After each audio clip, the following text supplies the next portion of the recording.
Hello. Hello! There seems to be a lot of noise. Yeah.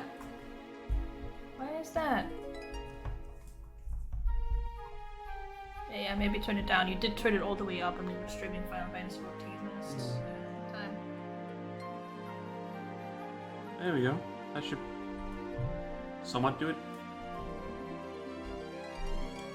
I mean, right now it's just voice because a certain burp is just by the mic right now. They hear the extra noise there, here and there. Isn't that right? Yeah.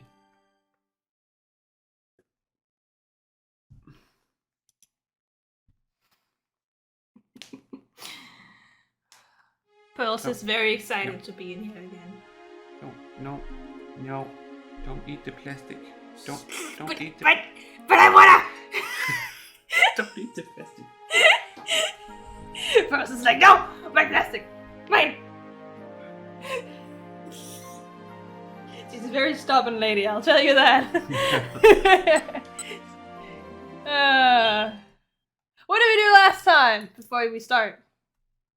You always say that.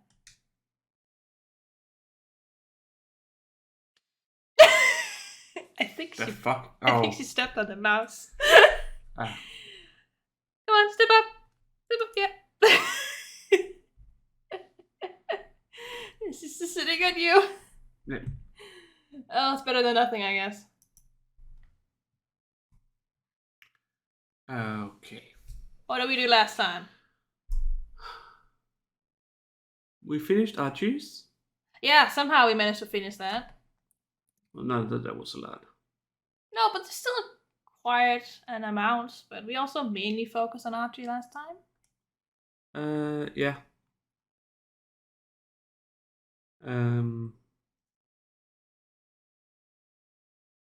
We got a lot of keep outs and whatnot. Yeah, immediately, basically. Had a bad end with mirror cover where we had to do Archie to fix that. Yeah. Because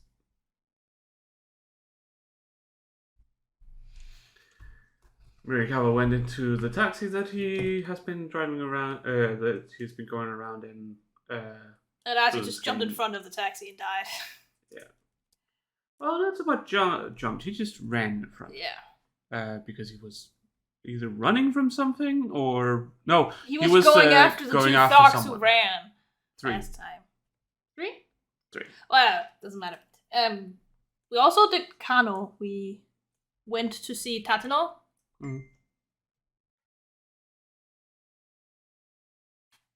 Later. Yeah. Kano now learned about the whole thing. About the fact that Tateno is after Hitomi and shit happens. Yeah. Yeah, he got in contact with Tateno, and Tateno was like, "Yo, what up? I'm bad." Yeah. And then we got a bad end with Kano because Minorikawa decided to stand in a building right across, looking all depressed. Yeah. On the outside of the railing. So Kano had to go over and talk him down, and then Tateno just disappeared because of course he would. That seems to be gone now. Yeah, because I think you made the right choice with Minorikawa. Yeah. So, time charts. So we'll keep out with Osawa and with Maria. Yeah. We probably need to do Kanos to jump over from Kano to Maria. Maybe. Yeah. That's exactly what happened last time. Before the bad end happened. But I was thinking let's just continue with Minorikawa. Yeah. Stumbling man. Hello.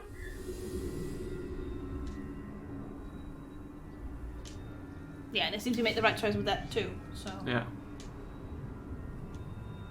Because it makes him go back to get his other weapon instead of going over and beating the ever-loving leveling shit out of Archie. Yeah, with a weapon he's not used to. So Archie just fucking died.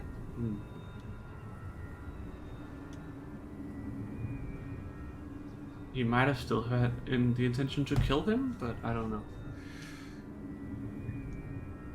I don't know. It was because of Minorikawa that he was in a real bad mood.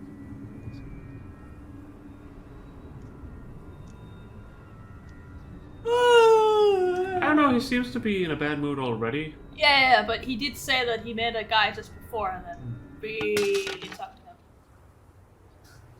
On Archie's side, that is. Yeah, okay. So.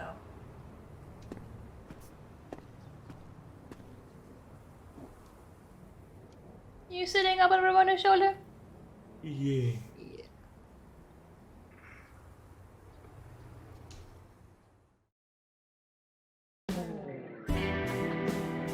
Oh, Kimizuka.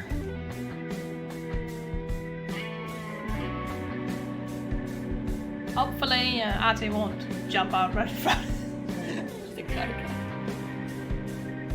What do you mean, hopefully? You never know!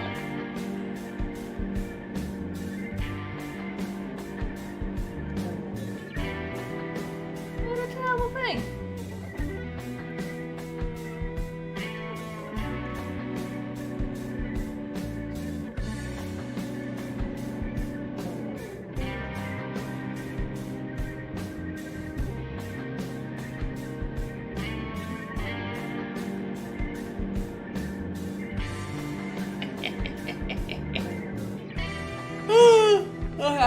Why am I yawning so much today?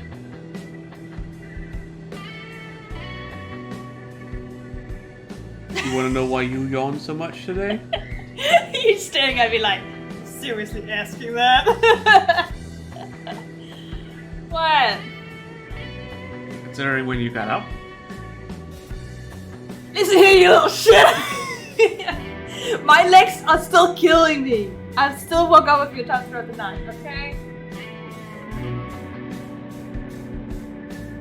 You look tired, sir. Yeah, I guess so. His reply was barely audible. Oh, squitchy, squitchy, squitchy, squitch.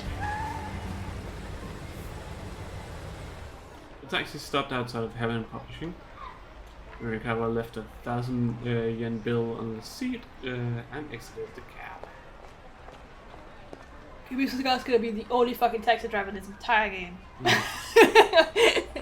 He was stumbling his way toward the building when someone called out. Mr. Murikawa! Mm-hmm. Hey! Osawa! For a moment, Murikawa didn't recognize the man. Now idling his sedan at the curb, but when he took a closer look, he realized it was Kenji Osawa. So there you can jump to Kenji. Let's wait with that. Oh, Mr. Osawa. Sorry, but I haven't been able to look into that thing you asked about. You see, it's quite alright. Osawa looked pale and haggard. Haggard. Haggish. Yes. You want some haggish? I don't even know what that is, so I can't say anything about that. Oh, it's a lot of stuff put into sheep's intestines. Or sheep belly? There's a big difference between belly and intestines. I'm just saying. There's a lot more muscle in the belly than there is in the intestines.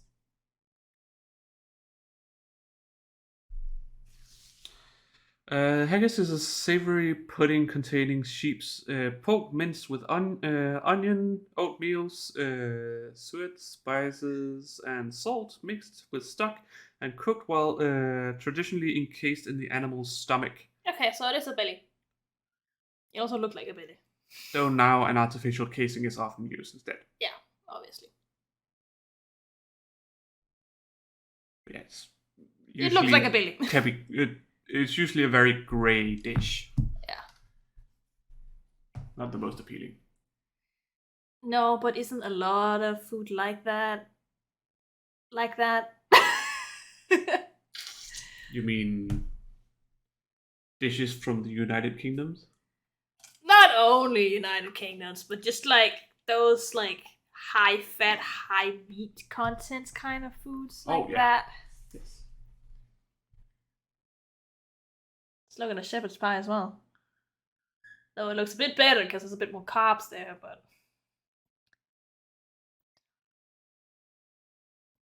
I think a shepherd's pie would depend more on the sauce you use. Also, you're frying the meat instead of boiling it, which makes it look brown. Yeah, but it's still gonna be like. Only if it's a bad one. I think shepherd's pie is good. I mean, it tastes good. That's not what I meant. I'm just saying it looks kind of bland. At least the traditional one does.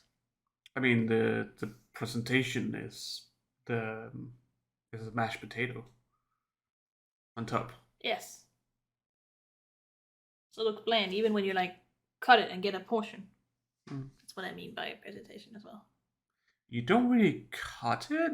No, I know, but you get the point. It's like lasagna. Yeah. I mean, lasagna you're supposed to be able to cut. It just never goes that way when you make it yourself. Nobody is able to do that. MC is. Well, obviously. I mean, it's just a matter of. It's just how much liquid is left. If you have a lot of liquid, just let it all evaporate. Oh well. Oh, it's... Mirikawa's reporter sense started tingling. This guy is the key to something.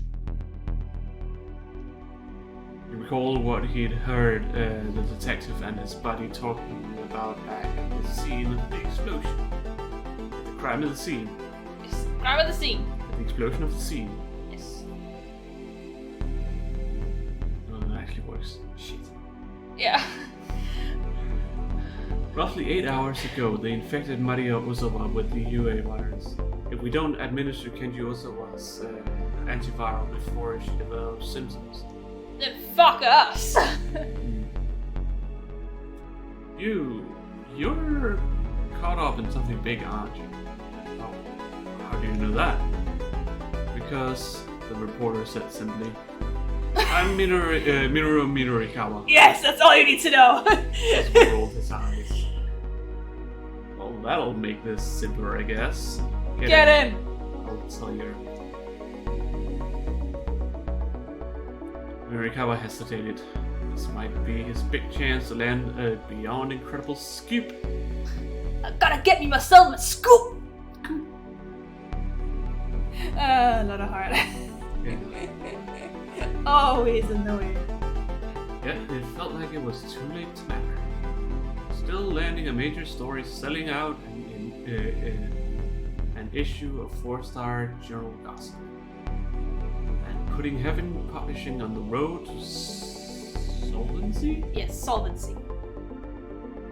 So, as in, its issues get solved? Yes, its issue. You know, the fact that he owes too much money. Yeah. Exactly. Okay. All that was the least he could do in Toyama's memory. Toyama's not dead. No, but he doesn't know that. You don't drop a story until you have what you need. Maybe it was too late to save Toyama. But It's too late to save him! He is beyond gone! No, he's not! Well, in Mirikawa's mind, he is. I know, but it's just dead. so funny. Because we've seen him in the other routes after the explosion. Yeah. No, he's not dead. Mirikawa got in the car. Ozawa's tale was beyond anything Mirikawa had imagined. So, they sent you threatening emails, devise a plan to kidnap your daughter in order to get the antiviral, and now that that's failed, they're turning to bioterrorism? Yep. Finally, Mirikawa was able to flesh out the story behind the conversation over And as he did, he could feel a growing sense of exhilaration. So basically, they're now effectively holding all the people in Shibuya hostage and demanding the antiviral. Is that it?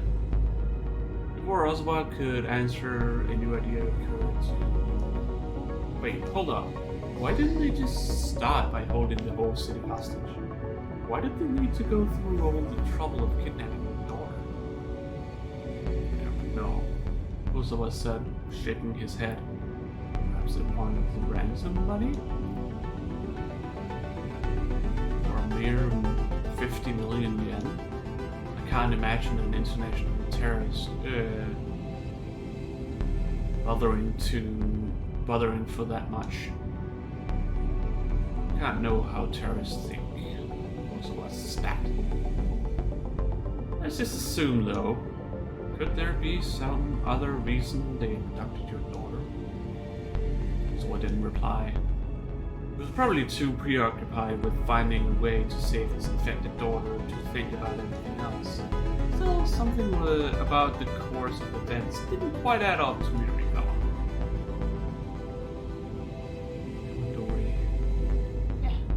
Eiji Dori.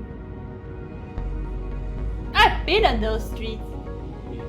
This is very close to the station.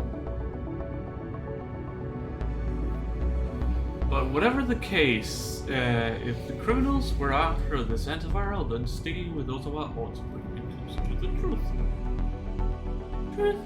Truth!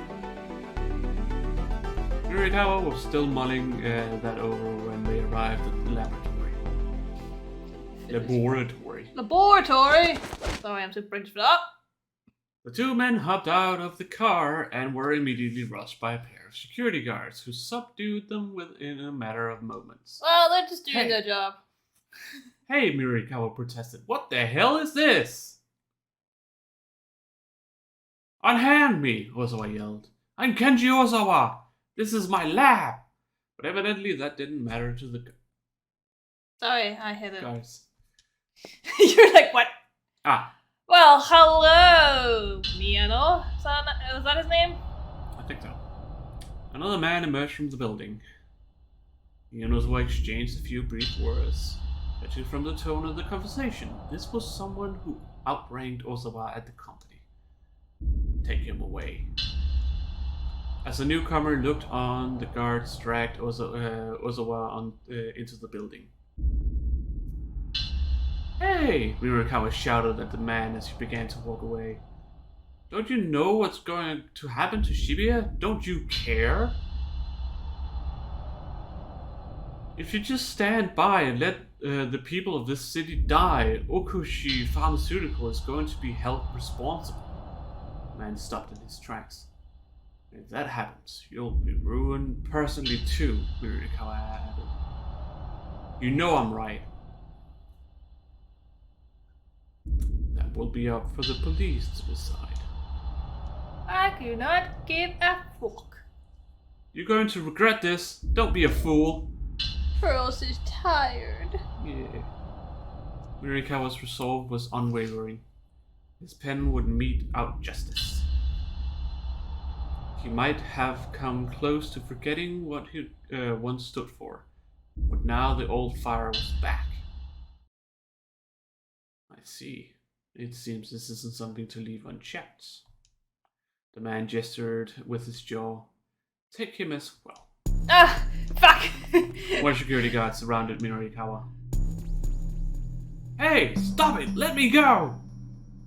But though he struggled fiercely, there was no escape. Once he was dragged through those laboratory doors, Mirikawa never wrote another article. Again! Foreboding. Okay, so we get a bad end here. Yeah. Cool.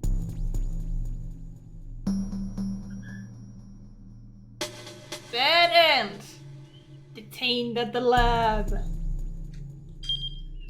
Mirikawa accompanied Osawa to the lab, but there was no getting past the security guards. And if even Osawa can't get into his own lab, there's no real reason to go there. It's Osawa who needs to decide on a different course of action here. For obvious reasons. I mean, I kind of guess that. Yeah. Alright. just before the to be continued comes too, man. Yeah. Fuck. So. Wanna go to Osawa? Yeah. Might as well. Yeah. Might as well. They're intertwining all the stories here. Slowly. Alright. Kenji Ozawa. Ozawa. Yep. Big something. I don't know what Sawa means. It's not an N5 word.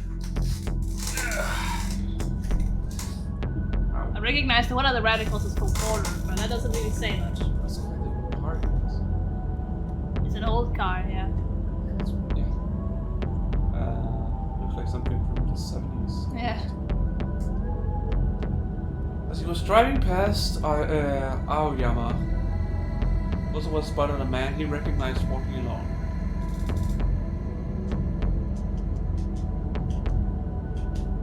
Oh no, you're losing connection there. Yeah. So. Well, at least we just started this. Yeah, that's true. This is what happens when your controller starts losing connections.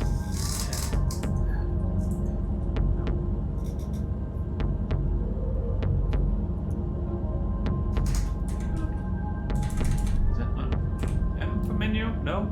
Pause? Nope. Well, all the for this. Oh well, boop! Force closed. Alright, let's try this again, eh?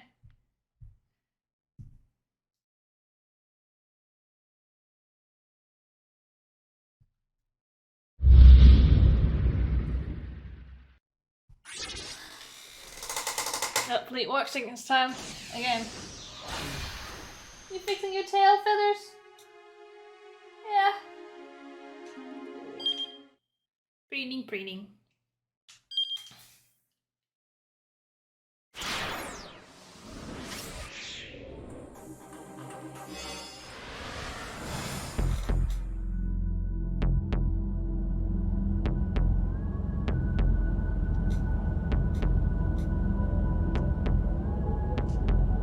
She pulled up alongside him and called out through the window. Mr. Minorikawa? Oh, Mr. Osawa. Sorry, but I haven't been able to look into that thing you asked about yet. I see. That's quite alright. Business with I and Tanaka could wait until later. Right now, he needed to focus on protecting Shibuya. If he didn't get his hands on that antiviral. You're caught up in something big, aren't you? Oh, how do you know that? Because I'm Minoru Minorikawa. I know everything. Well, the man's egotism had some justification. Maybe he didn't know the details, but he clearly had some inkling of Osawa's situation.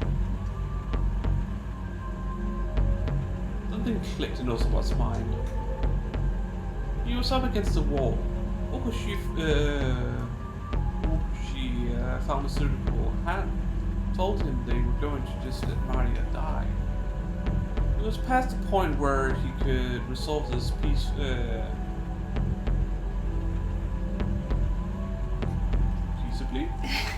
I've never seen that word. I would use peacefully, but yeah. Peaceably? Whatever. But he was not going to give up without a fight. When it came time, Osawa was sure this man would help him. Well, that'll make this simpler, I guess. Get in. I'll tell you everything. Minorikawa thought for a moment, then got into the packages.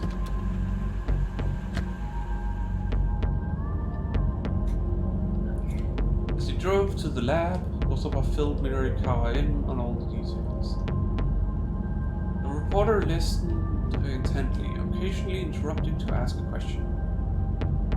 So, how are you planning to get your hands on the antiviral? He asked, when Osawa had finished. I'm not sure. I figured I'd think of something after I got there. Minorikawa let out a nasal chuckle. Just improvising, huh? Ah well. I'll back you up. At least I know I've found my way into something important.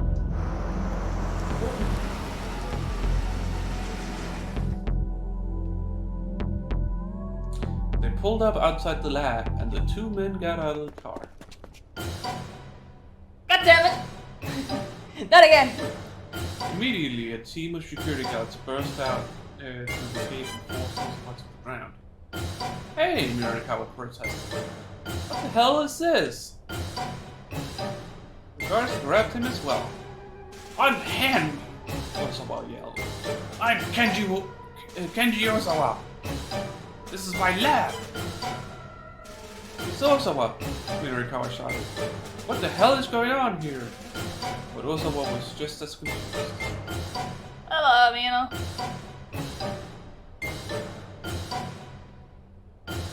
Makino, that was his name! Yeah. Close enough. Makino was standing before him.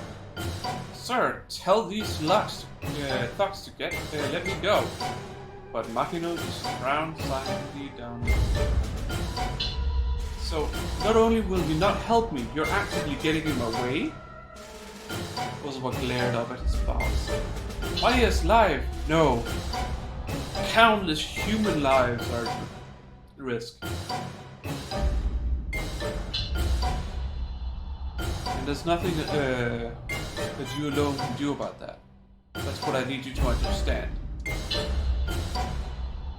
Makino gave a signal to the guards and proceeded to drag Osawa away. Scientists writhed with despair at his own impotence. In the end, there was nothing I could do. In the end, it doesn't even matter. And it does. Makino's meddling. Also decided to try to get the antiviral directly, and even got some unexpected help from Murakawa along the way. Unfortunately, upon arriving at the lab, they had a run-in with Martin and the security goons. It looks like also was just not going to be able to get into the laboratory. They'll have to make some other decisions.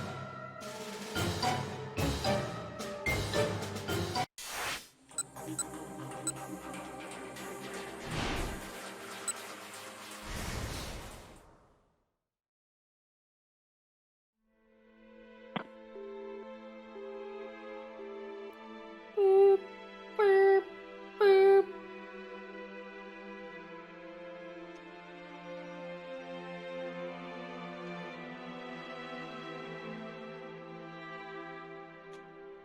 I guess we'll have to take him for his word. So you just have to take Makino at his word. Right now, that was the only course of action.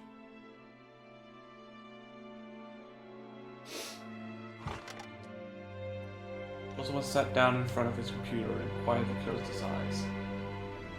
If only I could just go to sleep and wake up tomorrow morning and find all this result. All I'm asking for is a miracle.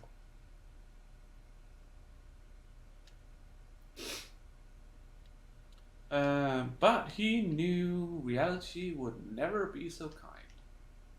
He could hold his eyes shut as long as he wanted, and it wouldn't make his hopeless situation go away. He felt the anxiety welling up inside him until it seemed like he was going to explode. Needing a distraction from his helplessness, Osawa opened up IronNet. He knew this was mere escapism, but he couldn't just sit and do nothing while waiting for Makino to call back. He posted a new topic with the title, Aya Fortune Teller.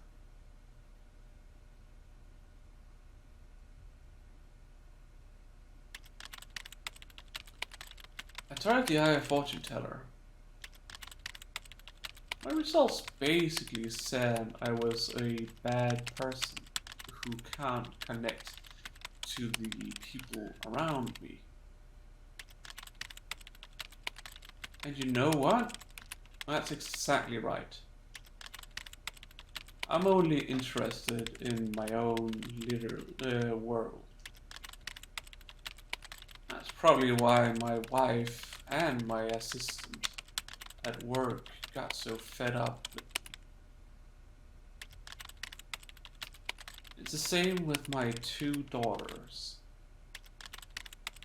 What sort of things are they interested in? Do they have a lot of friends? What are their aspirations for the future? I have no clue. I don't know any of those things. It never even occurred to me to find out. I'm such a terrible father.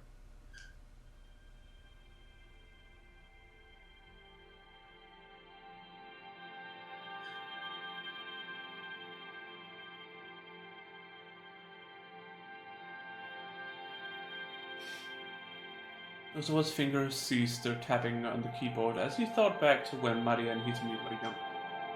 Daddy! Daddy! The 2 girls would follow him around like a pair of puppies. The father was their everything, that much was clear, just by looking at their faces. He felt the ticklish giddiness at having his girls cling to him so. He'd never felt anything like it in his life. But there were times where he also found it tiresome. That's just how it is to have children. It's the same thing with having pets. They're adorable, but at times they are little shits when we need things to get done. And they won't allow us to. That's how it is. And these pets never grow up. I'm sick of being the person I am. There's nothing I can do about it. I'm sure it's far too late for me to change. It's never too late to change. He poured out all his negative emotions into his post.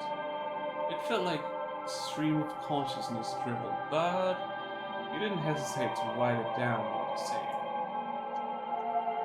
He wanted other people to know what a miserable excuse for a human being was. At last, when he couldn't think of anything else to add, he posted his bitter confession to the floor. He was staring numbly at the monitor when he heard a furious shout from the next room. You have got to be kidding me! It was Kajiwara, and Osawa had never heard him so angry. Glasses! Kajiwara is angry. Osawa headed into the living room and found Kajiwara embroiled in a vehement argument with the other detectives. I don't care what HQ's policy is. I will not just quietly go along with this. Kajiwara had already screamed himself red in the face. You're out of line, snapped the one MPD detective. MPD detective! Kiichi Sawatari, with the Metropolitan Police Department's first criminal investigation section. Having heard of Kajiwara's past deeds from friends at the Shibuya precinct, he recommended to his boss that Kajiwara be assigned to the investigation at the Osawa residence. After seeing the detective's interactions with Osawa, he is confident that his recommendation was in the right. However, given the circumstances, he can't help but take a cold stand towards Kajiwara.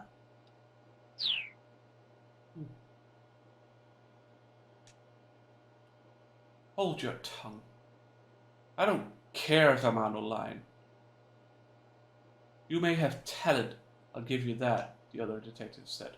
But you're a precinct detective and this isn't your jurisdiction. It's not your place to question orders from higher up. Wait, Osawa thought. Kajiwara really is a real detective after all? Yes? Go on, explain the situation to Miss Osawa. Kajiwara bit his lip in frustration at the other detective's orders. Very well, he said.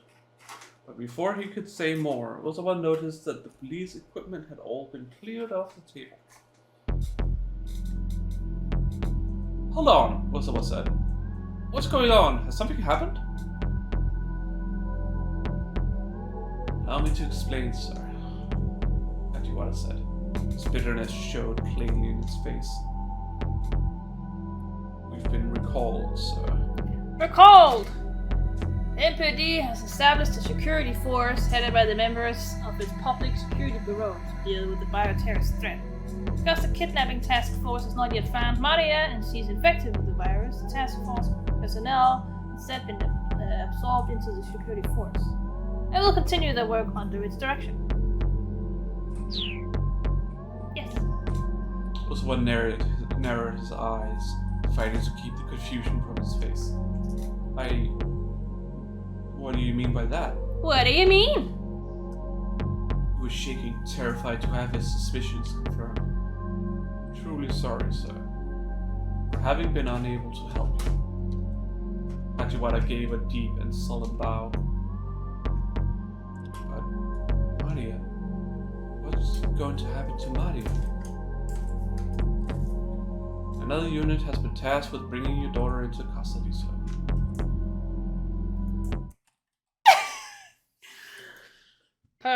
Pearls? Step up!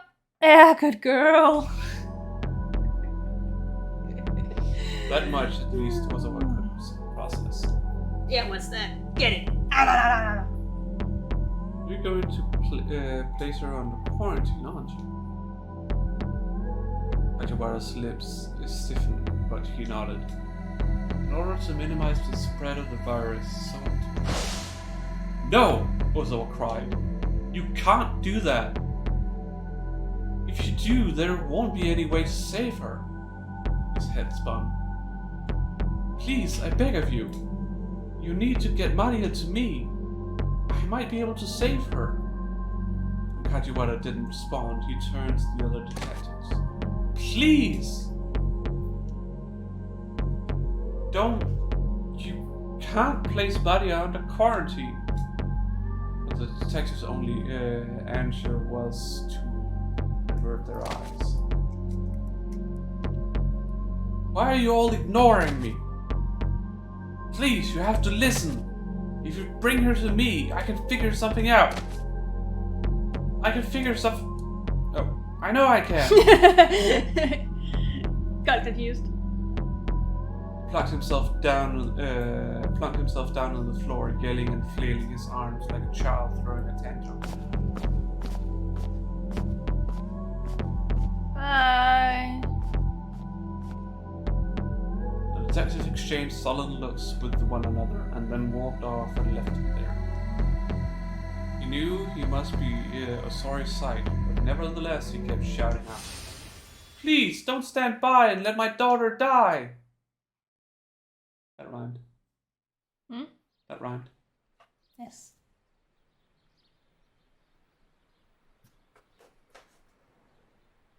Only Kajiwara remained with him in the living room. I'm sorry, sir. This was beyond my ability to stop. He gave another apologetic bow. Ozawa felt suddenly deflated. No, you've done a fine job, Detective Kajiwara. It's me who should be sorry. I've made such a disgraceful display of myself.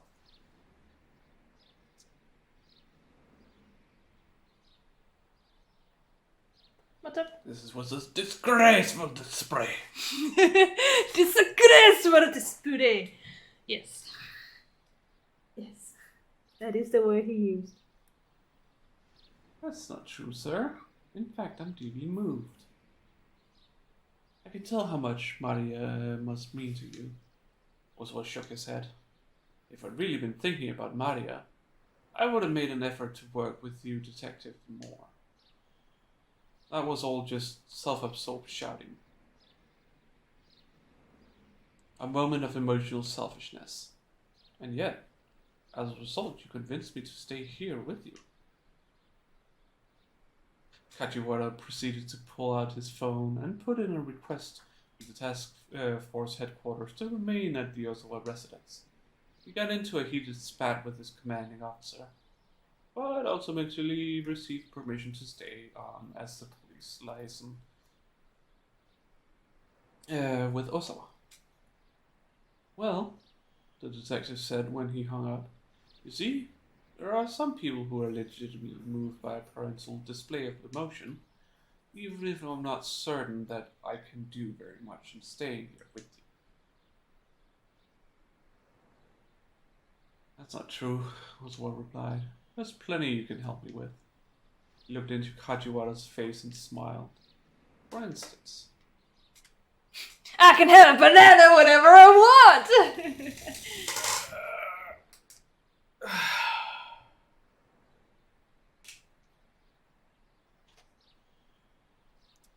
you find things that have gone missing. Ah, like that plane ticket you mean? Kajiwara gave a bashful smile. Yes, I'd never have found it if you hadn't been there, detective. Haha. Well, like they say, you can never find something when you're looking for it.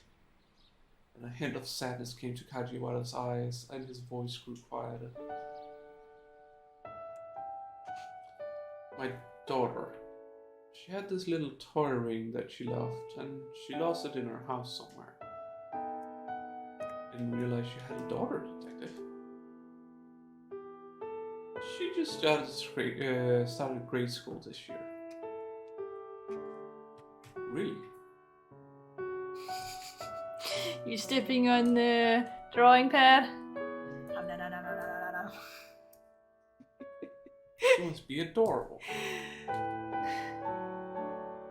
Well, I don't get to see her as much as I'd like. I only saw a smile cross Kajiwara's face. Alright, enough of that! You little gremlin. Why is that? Doing this job caused me to neglect my family. Finally, about 2 years ago, my wife hit me with the divorce paperwork. I wanted to be able to keep our daughter. Are you mad at me? But, well, the law tends to favor the mother when it comes to custody issues. Yeah, there's that in many countries. The detective pulled 2 bars of chocolate from his pocket. Hey! Step up! Step up! Come on. No, step up. She's so angry. She's destroying your mouse.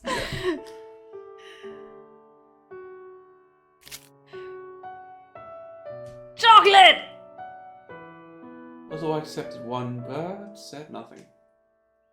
The toy ring she lost. I bought it for her as a birthday present. She loved it so much she cried and cried when it was gone.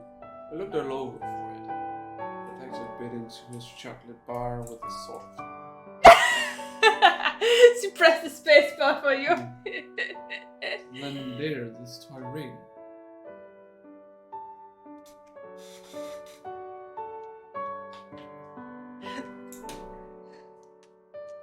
Oh, I know. I think it went over to keyboard controls. I don't know the controls for putting it over to controller again. That shouldn't be the issue. No, there's something that happened to the controller. When you put it too far away? You had it over your head? Considering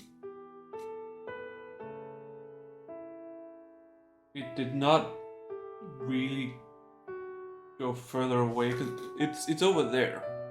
Yeah, I know. And where I'm going is it would go around. Still probably going a bit further away, honestly. Well, I guess a centimeter or 2. I'm just trying to point out troubleshooting ideas here. And I'm just saying it's unrealistic. I'm just saying that's when it happened. Yeah. It doesn't matter how close or not it is. It still has trouble with disconnecting once in a while. That sucks. That's sadly how it is with cheap equipment. Still one. Shouldn't be like that.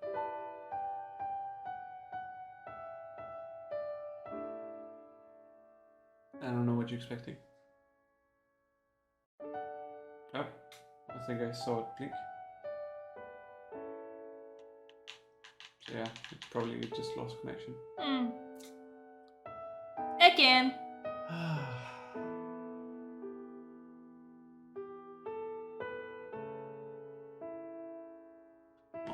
Let's reach her safe.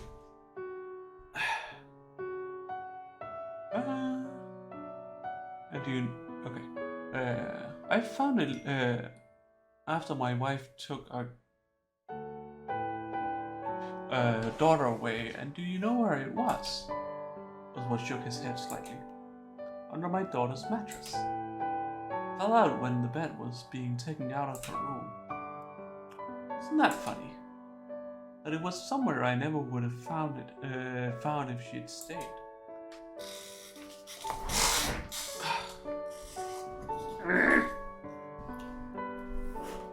Well, I could technically just use a mouse. Yeah, you can.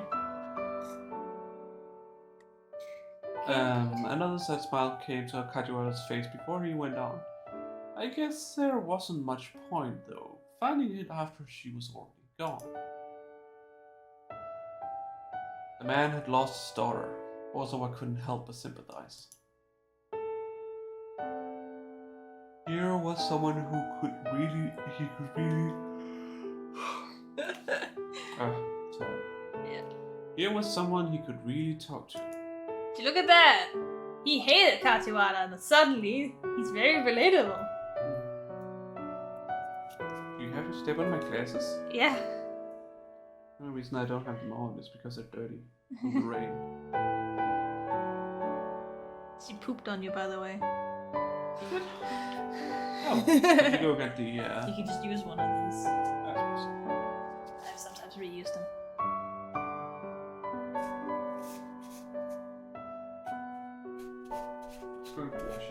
Yeah. You were sure of that much now. Detective. Connection. I guess it's just one of those days. Yeah. I apologize. I've kept things from you because I was worried that they involved classified corporate information. What's a pearls? Sitting on my hand. Yeah. Oh? Kajiwara's eyes glimmered with interest. Earlier today I received some emails. They could be pertinent to the case. Do you mind letting me see them? Oswald shook his head. On the contrary. Please, let me show them to you. Back in front of his computer, Oswald saw that INET was still open. Pretty Honey had responded to his forum post.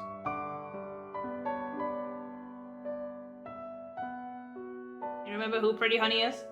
Yeah.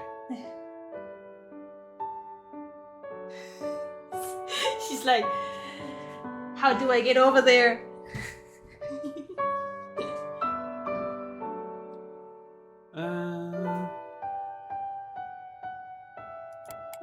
Let's just go with that. One moment. Just let me read this. Oswald read the response.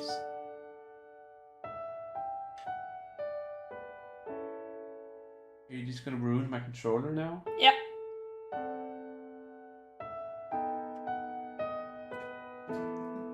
Here, let me take this away. Put it over here. She's like, where did it go? I got that same result. You really think it's too late? Don't give up hope. Hang in there. Fight! Fucking emojis, man. Like his response is like that. Yeah, it's like so like juxtapositions. It's so funny. It's never too late. Every family has its share of problems. Like, you'll never find one that doesn't. I'm sure. Picking up the pen, pearls. When it comes to family, there's no such thing as game over. So don't let it get you down, Julie.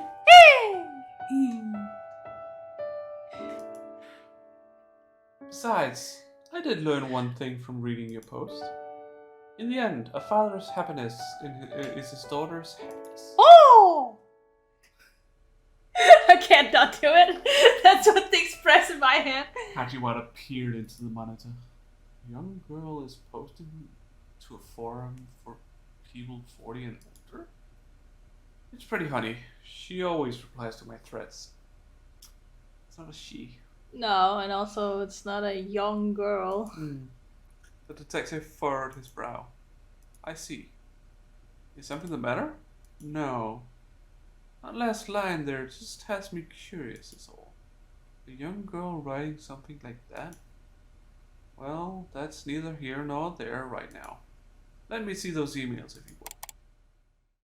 Ozawa opened his email. He pulled up the images of the human testing on the monitor.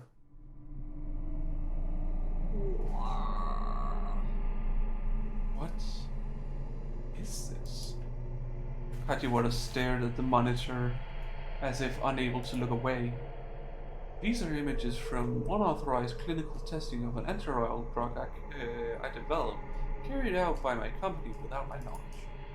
Images of a... I'm sorry, come again? Nani... The fuck? Exactly.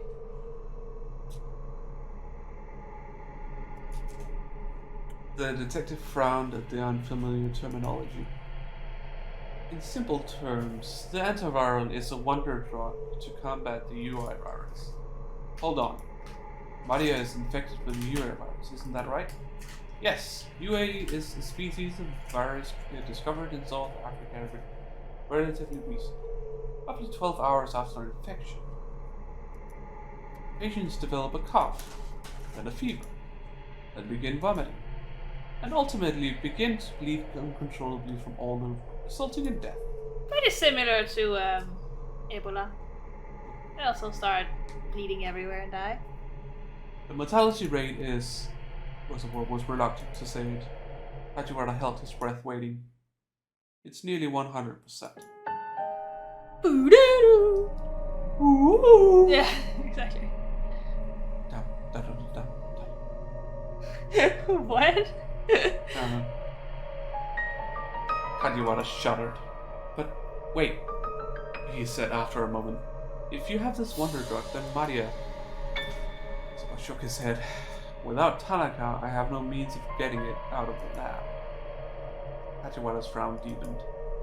I see. It may not be much to go on, but I think we can put together at least one piece of our little mystery! Something difficult or impossible to explain. An enigma, so to speak. You see plenty of books titled The Mystery of such and such, or The Secret of whatever, on bookstore shelves. But when you read them, you're invariably disappointed by the mystery being that mysterious after all. In case you didn't know what mystery meant. Pardon me one moment. Hachiwara inspected the email address of the sender. Then brought up the... Alfred? Maybe. The header. Email header. You don't see email addresses like this much. It's seemingly from a foreign country, but that may be fake. You can tell that just from the email? The detective flashed a little grin. Take a look here. So if we just do this, and then this, its fingers flew over the keyboard calling the header details, singling out the received from field. This set of 4 numbers at the bottom is the sender's IP address. Think of it as an ordinarily hidden location marker of sorts. As he spoke, the detective pulled up a website called IP Station. He copied and pasted this set of 4 numbers and pressed the enter key. 4 numbers does not give an IP address. I'm sorry. No, it does not. Oh. Don't worry about it. The monitor showed the name of the provider, connection method, and other such details. Provider. A vendor that provides an internet connection service. A typical internet connection requires a dedicated line. Customers who do not already have one must make a contract for one with the provider. Then the provider establishes your connection to the internet you are assigned an identifying number called an IP address. Yes. That much is correct. Yeah. Also, I couldn't make heads or tails of most of it, but one thing drew his eye. Access point, Shibuya Ward, Tokyo. So it's not foreign after all. No.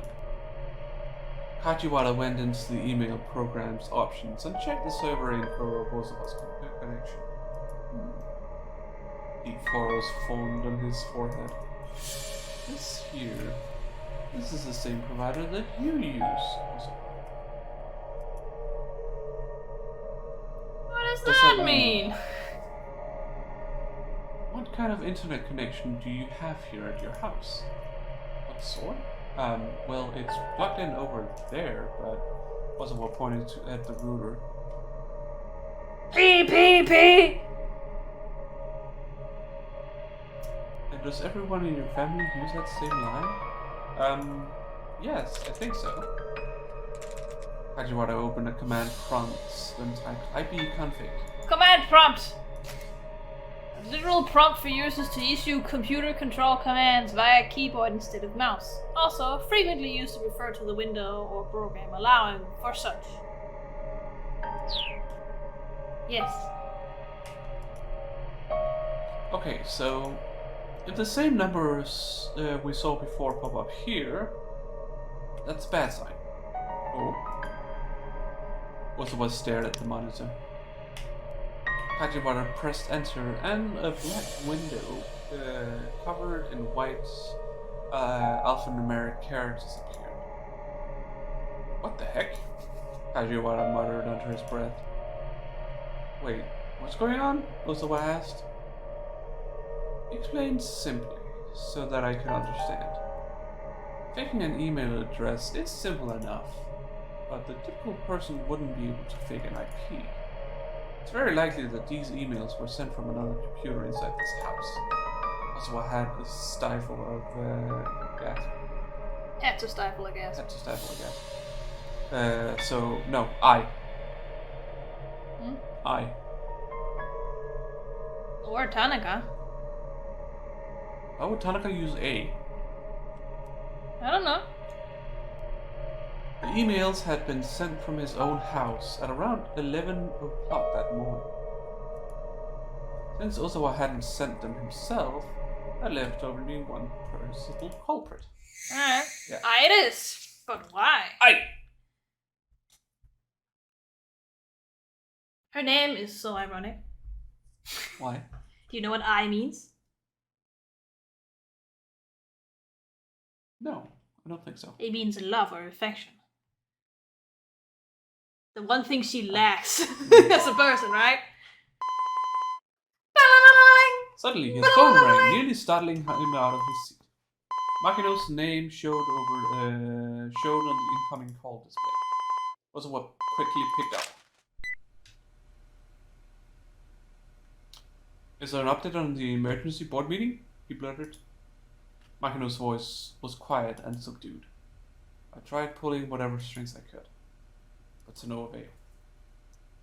I'm afraid holding a board meeting today just won't be possible. Damn it. The phone fell from Osawa's hand. His only possible means of saving Maria was now gone. Gone with the wind. To be continued. Time for a break? Yeah.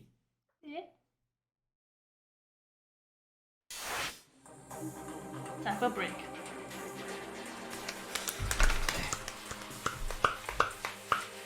We'll be right back. Yeah. And a break for us also means a break for you. Yeah. So get up, stretch, cycle your fluids, whatever. Grab a snack. Whatever you may need, or maybe lunch. I don't know what time it is. Anyone could be watching this. Yeah. So I don't know. But we'll see you guys in a little bit. Yeah. And we're back. Yeah. Woo! Alright. Let's continue. Alright. You want me to control meanwhile? It's over. Which one do you want to go with? Let's go with Mirror Tower. Alright, back to this again. Jesus Christ. Yeah. Go through all of that again. Yep. Okay. Well, I'll go ahead. Got myself some curry. Some leftover curry. Yeah. It's a snack. Yeah. With a ton of rice. Yeah, I mean, we have a ton of rice. But I also, on the first day, I also cooked a lot extra. I cooked almost a whole portion extra. Oh, damn. So, I was like, who knows to use it to make like stupid rice, so it's like, whatever. That's true.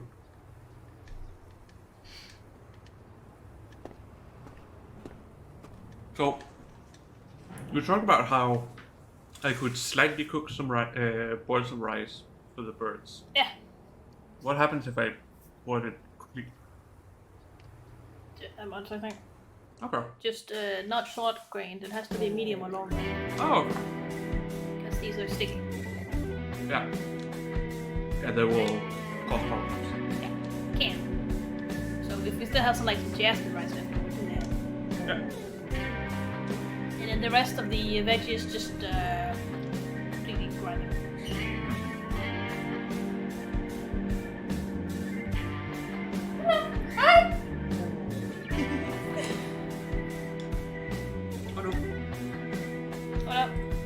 Oh no, you spilled in the drawing! Pad. Is that what you call it? Drawing tablet. Yeah, drawing tablet, Alice. Yes.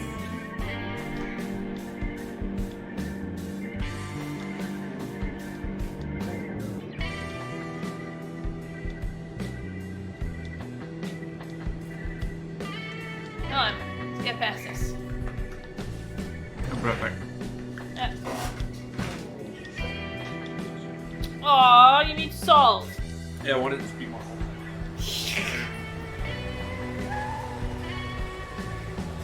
Alright, the taxi stopped outside of Heaven Publishing. Should have taken 10 minutes on the dock. Thanks. Miriko left a 1,000 yen bill on the seat and exited the cab. Sir, the driver called after him. Miriko turned back around. Mizuka was leaning out the window to point at him. It isn't called work because it's fun, sir. The day will be over soon enough. Just hanging there a little longer. The driver finished with a knowing grin. Miriko cracked a ghostly smile. Maybe his spirits had been lifted just a tiny little bit. Thank you, he replied. You're a true friend of the working man. He waved half-heartedly and headed into the building. And no one was in sight. Woo! Oh! Ah, I see. Mr. Mino! Chiyoko threw herself at him as soon as he opened the door to the editing office. The explosion was playing on the television. Miriko marched straight to his desk and opened up his laptop. While it booted up, he tried to get a handle on the current situation. Where are the folks from the loan company? He asked. They're here, Chiyoko said. I have them waiting downstairs. Do they know Toyama's dead? I'm sorry, I kinda let that slip. What about Hana? I'm not sure. I haven't heard from her since you called earlier. With a tiny sigh, Narikawa started typing at his laptop. By some miracle, his 6 pages of the copy were nearly wrapped up. Still, he needed to do whatever it took to see this job through to the end. That would serve as his final tribute to Toyama's memory. He loaded his copy into the DTP software in order to set the layout. Bit by bit, actual magazine articles began to take shape. Then the editing department door swung open. Boom! Hey! Snarled the young man who barged in first. He kicked over a stack of books. How long are you gonna keep us waiting, huh? Hello there. Honestly, Sagawa, must you be so rowdy? A middle-aged man stepped in alongside him. Are you Mr. Mirikawa then? He added as his eyes fixed on the journalist. He held out his business card. Some something Yama. No, actually no. That's Kawa. Sorry about that. Kawa. Hello. A pleasure to meet you. I'm Asao Ozu from Takarada Finance. There's no... no, actually, I see it right there! Da! There it is! My deep sympathies about his story. I was like, where's the da? Oh, there! Hi! However, I'm afraid that we do need you. Oh yeah, right. Takarada Financing.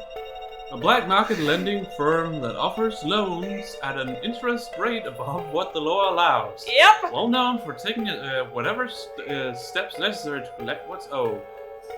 Its business card slogan, got bad credit, but you need a loan? Call anytime. We'll put together a loan that suits your needs. And by your needs, I mean our needs. I'm afraid that we do need you to give us back the money we loaned. Despite his polite tone, the threat in his voice was plain. Look, next month's issue of 4-star Channel Gossip is definitely coming up. Could you please wait for repayment until we have the funds from those sales? Yurikawa asked. That was exactly what Toyama's plan had been, after all. Well, we certainly aren't monsters. If the magazine is going to be making you money, we wouldn't mind delaying another month. You really mean it? Chiyoko chirped. Oh no. Girls. To clarify, that would be the case if Toyama was still alive. Releasing the next issue is all well and good, but with Toyama gone, so too is the company. Hey! That will make full repayment of what we're owed impossible, I expect. Then, what do you want us to do? Girls! Go ask coldly, you ass! How about we just cut to the chase? Growled the younger man, Segawa. Dig out your ears and listen up! Chiyoko recalled in panic, and Yurikawa held up an interposing hand. Naganafa said, "You're scaring the young lady." A thin smile came to Ozu's face. All we want to know is where Mr. Toyama's daughter is. Oh, hell no! Yeah, that's right, Segawa said. Tell us where the girl is. No way! Chiyoko squeaked in protest. Hana's just a little kid. She doesn't have any responsibility to pay back the... Ozu didn't let her finish. No. We're aware of that. Nevertheless, we'd still like to know where she is. The law didn't matter right now. Guys like this had all sorts of ways of wringing money out of people. It was clear from the looks on their faces that Ozu and Segawa had some wicked scheme up their sleeve. Unless, of course, you would prefer to take on Toyama's tips, Mr. Midorikawa. Girls! Give me rice! This is my food. You are quite the accomplished reporter. Take on his debts, huh? Yurikawa didn't know how much Toyama had borrowed. But it only took one look at these guys to tell it was no small sum. How about it? Also asked. Where you lend scoop after scoop, I'm sure you'll be able to repay us in full before you die. Yurikawa fiercely returned his stare. So, what do you want to do?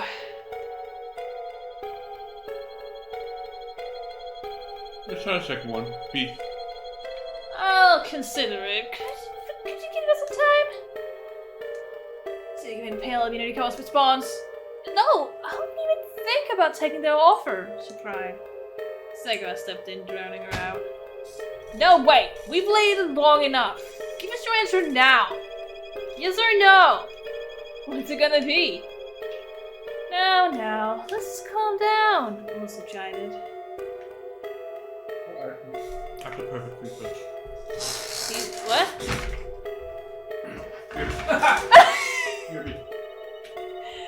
He said that he'd consider it. That's a step in the right direction. Wouldn't you agree, Mr. Midorikawa? Yeah, sure. I suppose we can wait at least a little while longer. Yurikawa had hoped to put them off for several days at least, but it didn't look like that was going to happen.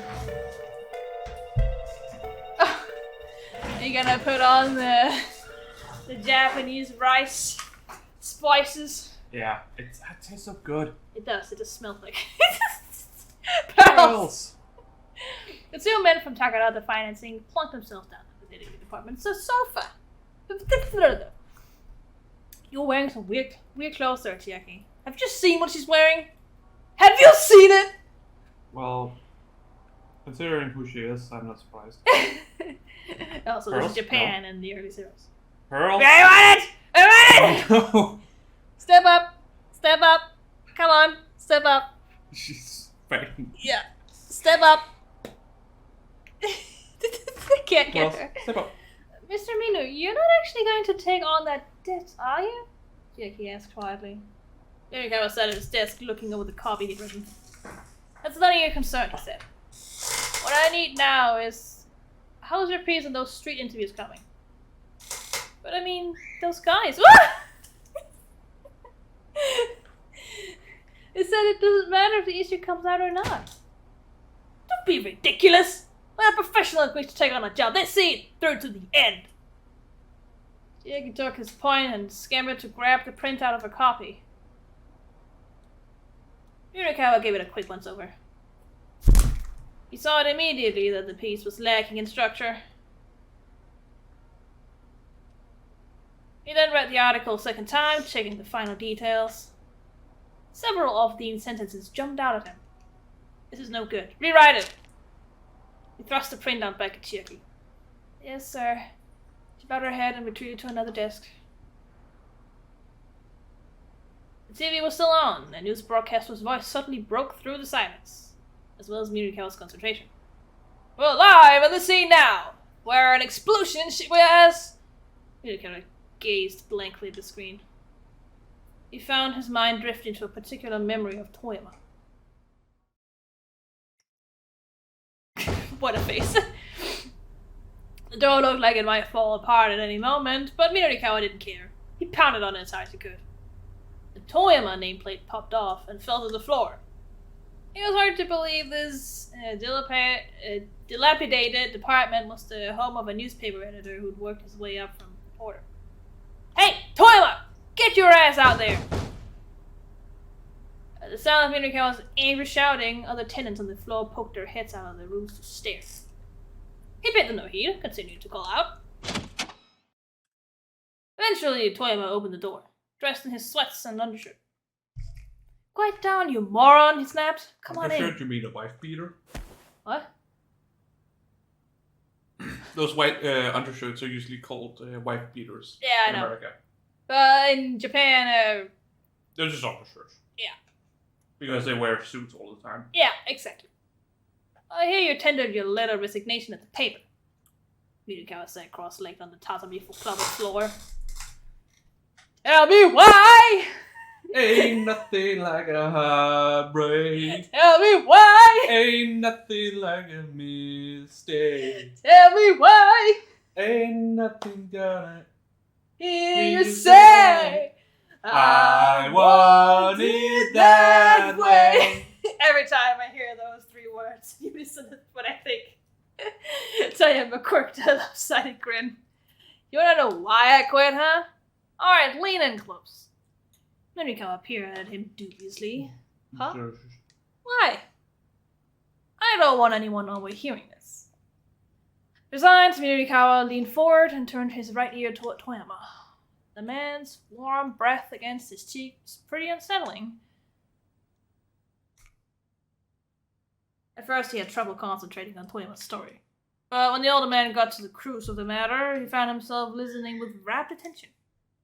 At the time Toyama finished, Mirikawa was unable to suppress his shock. You're starting your own publishing company? That's all now, damn it! Toyama shushed and moved a finger to his lips. He looked around warily, as if there might be spies in his own apartment. Sure thing, Bobby. Right, but a publishing company? Mirikawa said again more quietly this time. What are you doing for your distributor account? All book sales were required to use a wholesale distributor to circulate the publications. To do business with such a distributor, a publisher needed a specialized distributor account. They're not going to let a company with no track record open a new account with a distributor. I'm sure you must realize that. Toyama grinned, a proud flame in his eyes. I know. That's why I bought one. You bought one? A ghost account belonging to a publisher that went bankrupt. Girls, this is my food. Distributor accounts could go for tens of millions a year. There was no way Toyama could afford that on his severance pay alone. He must have taken out a loan in order to make the purchase. But the publishing industry was in a slump nowadays. People just weren't buying books much anymore. You know that fucking right. Starting up a new publishing company was a beyond risky endeavor. And I've already decided on a name for my company, Nikawa. Toyama's face was positively beaming. Get this, Heaven Publishing. Heaven? That sounds fatalistic. The idea is that the people who work for me will feel like they're in paradise. For all his quitching about keeping quiet, Toyama was now exclaiming pretty loudly himself. I mean, I can appreciate your willingness to take the risk, but surely your wife must have had addictions, Nikawa said. Toyama fell silent. He went and opened up the refrigerator. Hey, green tea! Yay! I miss cold brewed green tea! Nikawa took a peek inside. We just need to find a provider for oolong to use. That's not oolong. That's green tea. Is oolong not green tea? No. What is green tea on? Green tea's matcha. Oh! Right. Wow.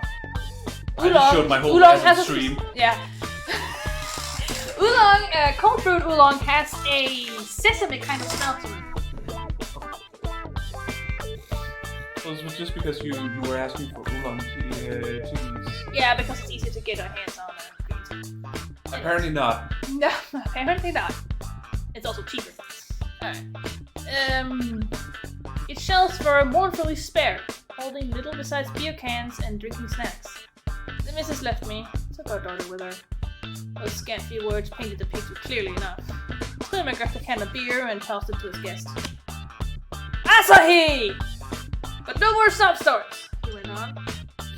Biscuit cracked open his own can of beer. Big foam bubbled from the top. Cheers, Mirikawa! Kanpai! To her publishing's big debut! Cast everything aside and was striving for a new beginning. The man had braced himself for the challenge. It wasn't Mirikawa's place to tell him he was making a mistake.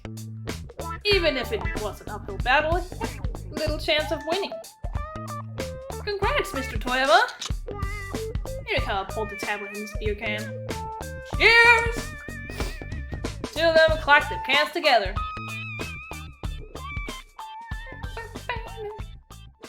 Yeah, now there's no more food. What are you gonna do about it?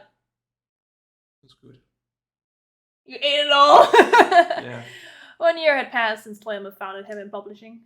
Mirikawa poked his head into the editing office, a bag from the convenience store in hand. Hey boss, how's business? How does it look like it's doing? Toyama said amidst a veritable mountain of returned stock. His expression bleak. Returned stock! Bookstores do not purchase the books they sell. Rather take them on consignment. This allows them to return the publisher any books that do not sell. Yep. The books were all bulky non-fiction tomes, not exactly the sort to fly off the shelves. I mean, with that kind of sign, I don't know what you expected there. The man couldn't even muster a smile for the reunion. Penalties for every non-fiction book we put out. Wow, starting right off with the bleak stuff, eh? Because things are bleak. The only thing that's selling is this gossip rag of ours. Mirikawa pulled some beer cans from his bag, handing one to Toyama. Toyama lifted an issue of 4-star journal gossip from atop his desk. It was Heaven Publishing's one breadwinner, the only thing keeping the company afloat. But the gossip now seemed like it was buried in the wreck of the publisher's non-fiction releases. I really did have a higher aspirations than this, Toyama sighed. Yeah. Gazing in disappointment at the piles of unsold books. But here we are, with our gossip magazine as our only viable publication. Beleaguered bookseller chuckles beer.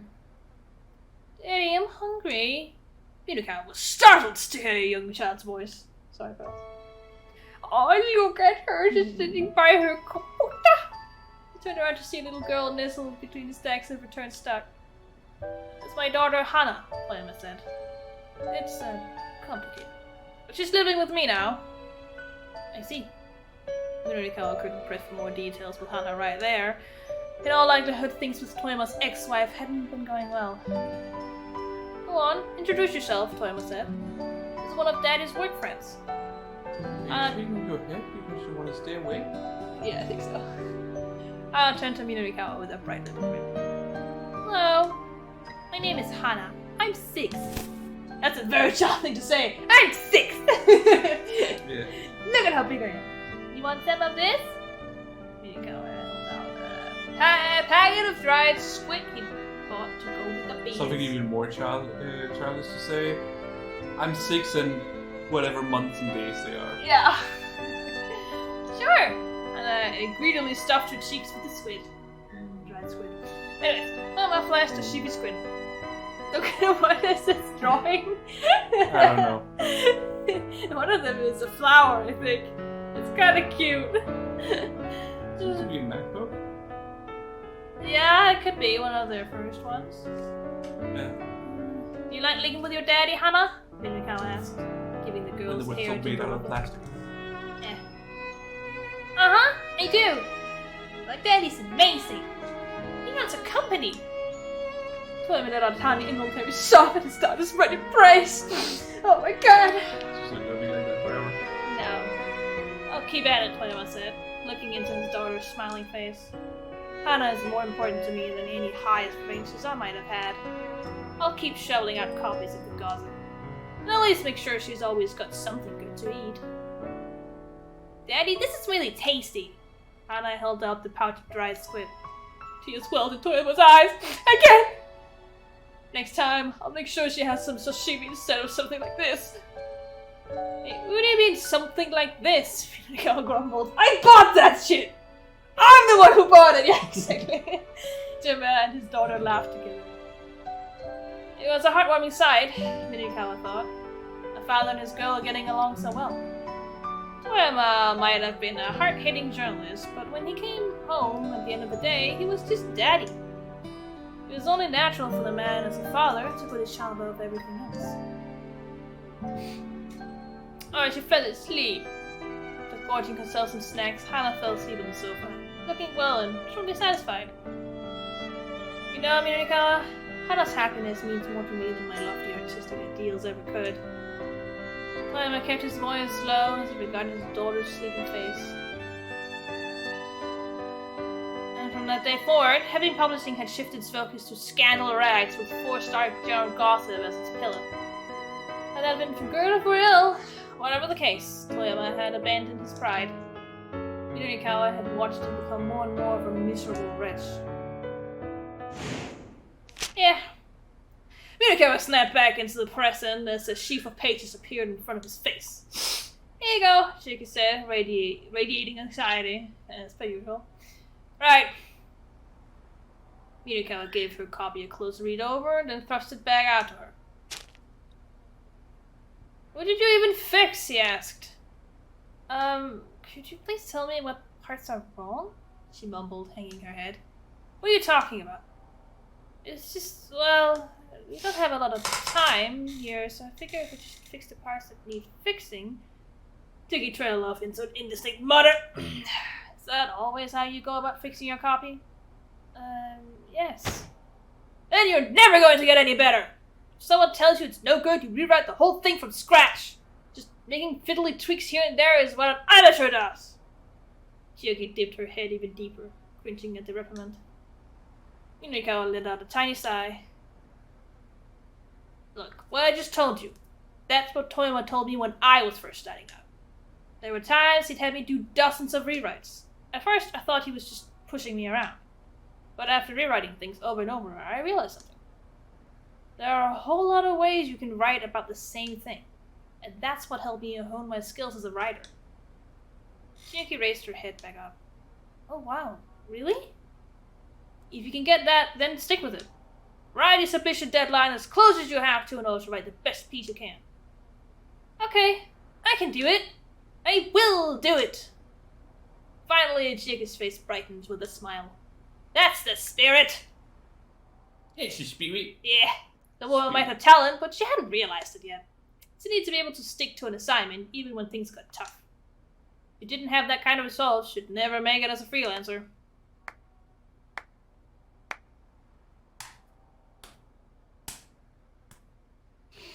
Oh, how touching! Also chimed in, applauding. I'm almost moved to tears. They'll make a movie out of this for sure. See? I'd only been acquainted with that sad sap Toyama. I never knew there was such an upstanding fellow here who was so good at tough love. Hirikawa shot to his feet and pounded his fist on the desk. That's about enough from the peanut gallery! Hold your tongue! Segawa snarled. His eyes shone with a vicious gleam. We're getting sick of waiting here. Segawa, you really are a short-tempered guy, aren't you? Also clocked disapprovingly at his underlings, then slid a sheet of paper into Munikawa's desk. Nevertheless, I'm afraid we do require a decision now. If you'll just stand here, we'll be on our way. Chiyoko stared down on the document. Is this a bond of recognizance? Is that how it's pronounced? Yes, I think so. I think so. Yeah, that's right. That's what you write when transferring debt. Sega puffed himself up proudly. Munikawa suddenly looked over the contract. If you don't have a stamp, we'll gladly accept a signature as well. Also pointed out. Well, he might not have a stamp with him, but he certainly has one at home. Any Japanese citizen is required to have a stamp. That is how it works. We should all have stamps. Yeah, just like every Japanese person. There's so much, like, fuck learning to do a signature. Have a stamp. Yeah, just like in Japan. That's what they do. Everyone who lives in Japan has to have a stamp. Now you go. Face it, pal!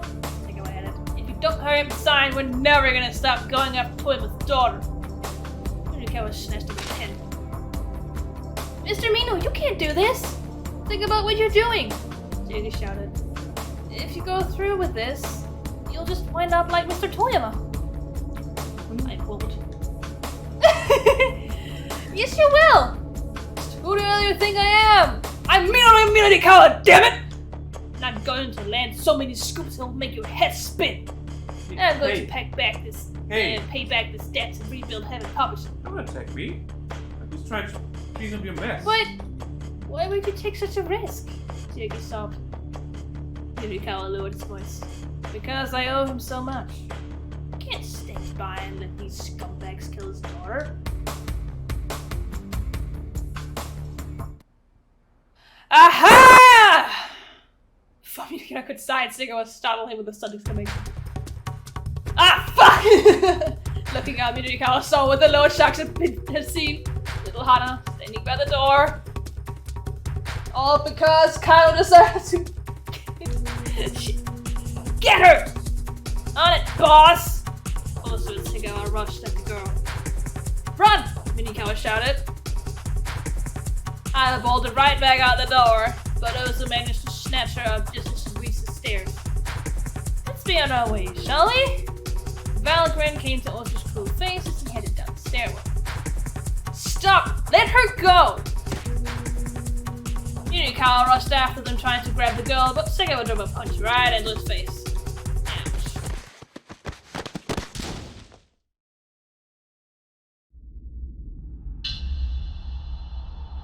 To the face, and you're too late. Yeah, basically. The page staggered him. Nevertheless, he managed to press on.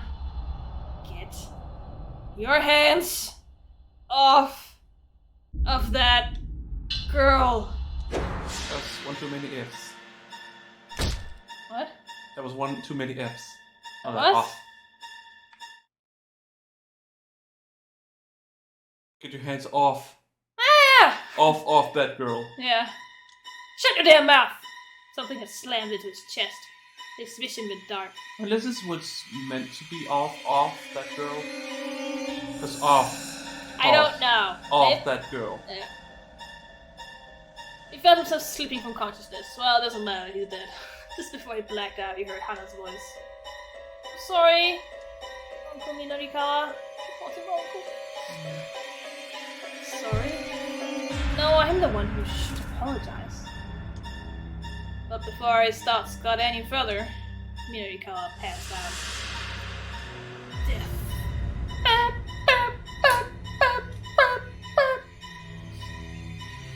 Hana gets caught! Hana showed up at the office, but only to get caught by the money. And Sugawa dropkicked Minorikawa into unconsciousness when he tried to save her. It just turns out Hana had been at the police station just before this, trying to decide if she should tell the police her father had been killed in the explosion. Then someone brought her to Heaven Publishing, which was clearly a mistake. Clearly! You shouldn't have done that. Well then! I guess we go to Kano?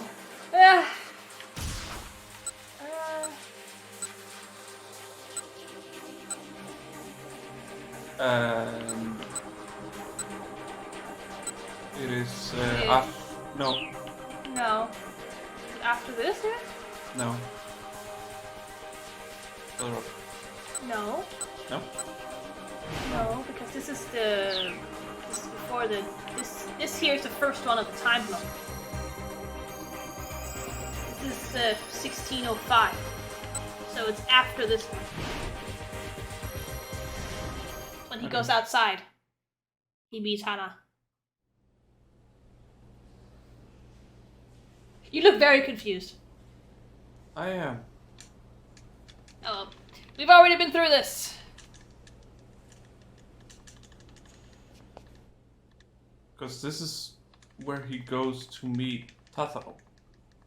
Yeah, but before that, like, just when he goes outside the police station, Hana is sitting there. Then why was there no choice? Because it's the next time thing. Sure. It's because we went into a bad end, and then now the bad end is gone, we went back a bit. That's how it works in the game sometimes. Yeah, sure. Okay. We've already been through this. I believe you. Yeah. I believe in you. Do you believe in me? Mm. Like Lady believe in me? And trust in me? Mm. Abbott trusted me?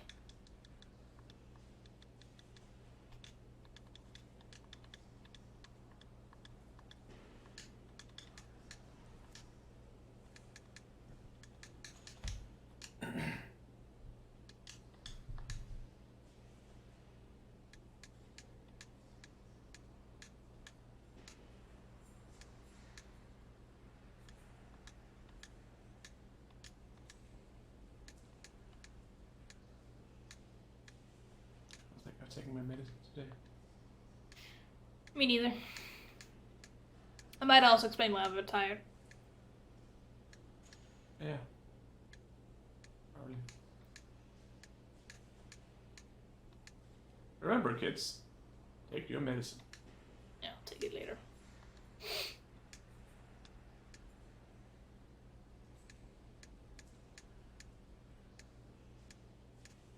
Can I get you to go get me something to drink? Yes. Just give me a second. Yeah.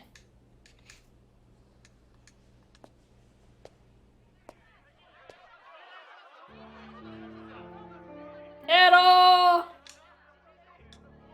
Chico ka, Tero ka.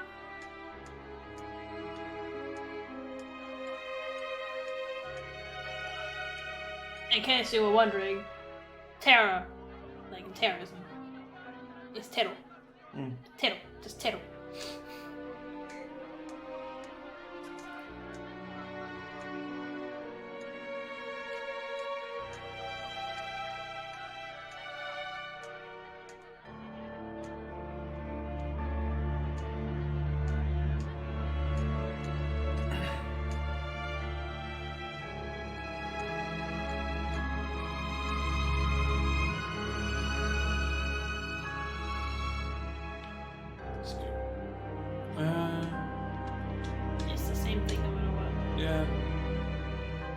question is just if this is what gets her to go to the police station. Maybe.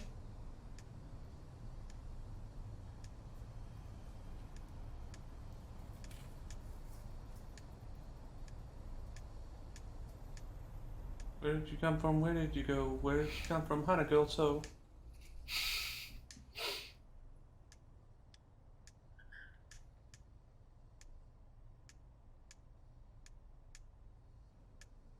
Yeah, exactly. Okay. So you need to go back. Happen! Here. Yeah. Yes. Alright. So what are we gonna choose then? That's a good question. You call Rumi or... Let's try and call Rumi. Began to worry about Rumi and decided to give her a call.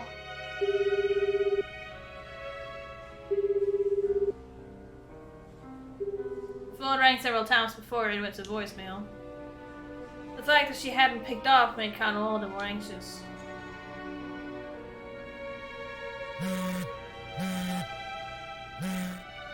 He was still staring at his phone when he got a call of his own.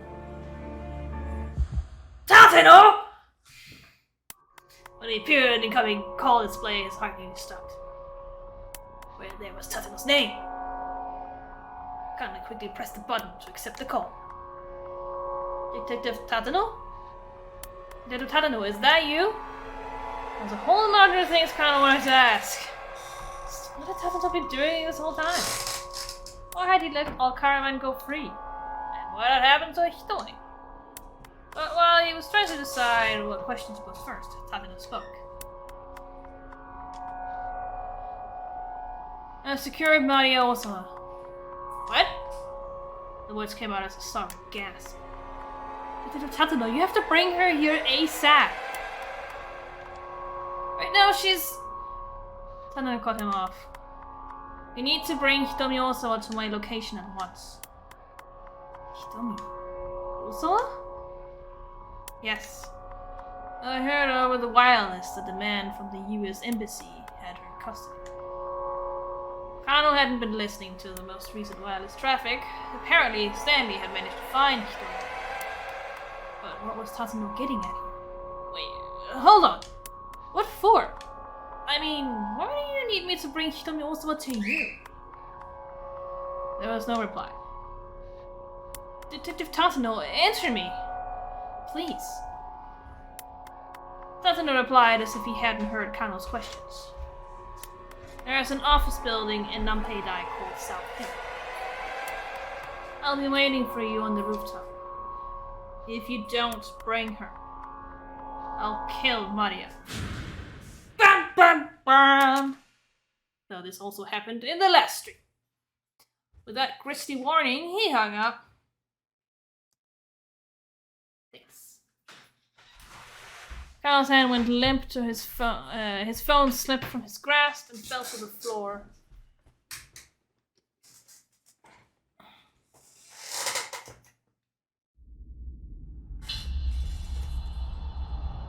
Boba. Kano went to South Hill and Nanpei alone. He hadn't brought Hitomi as Tatsuno had demanded, nor had he reported the situation to Kuze. First he wanted to meet with Tatsuno and find out what was going on. They took the elevator to the 8th floor. After that, he had to take the stairs to the rooftop. Hello! Hi! As he made his way up the steps, he tried to imagine what Tatsuno might want from Hitomi.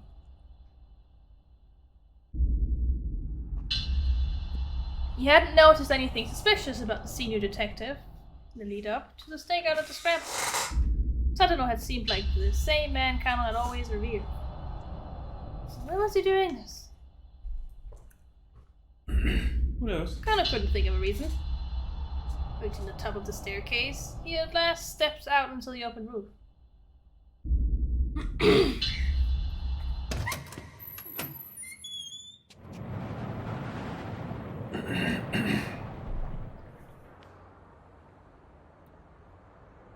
The time for half-baked conjecture was past. Kano would lay his doubts at Tatsuno's feet. Then soon enough, everything would become clear. Inwardly, Kano did his best to convince himself of that. A warm breeze blew against his cheek. He took a look around, but saw no sign of Tatano. Detective Tatano, where are you? Getting no response, he began to walk. Scooby-Doo, where are you? Sure thing. Scooby-Dooby-Doo, where are you? Yeah. I love that original series. He began to walk around the rooftop, calling out several more times. It's Kano! Of course you asked. You asked. Where's Hitomi Osawa? Kano whirled around when he heard the voice behind him.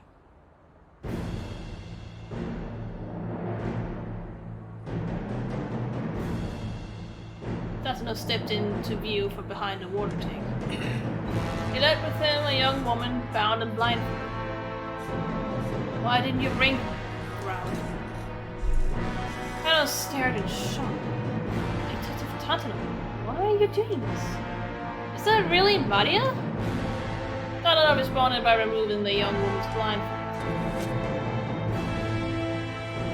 There was no doubt about it. Nobody doubted it! Yes! She looked very much like Hitomi Osawa. A surge of frustration rushed through Kano. Detective Tatano, what is the meaning of this? Kano fought to remain calm, felt like he was on the verge of falling to pieces.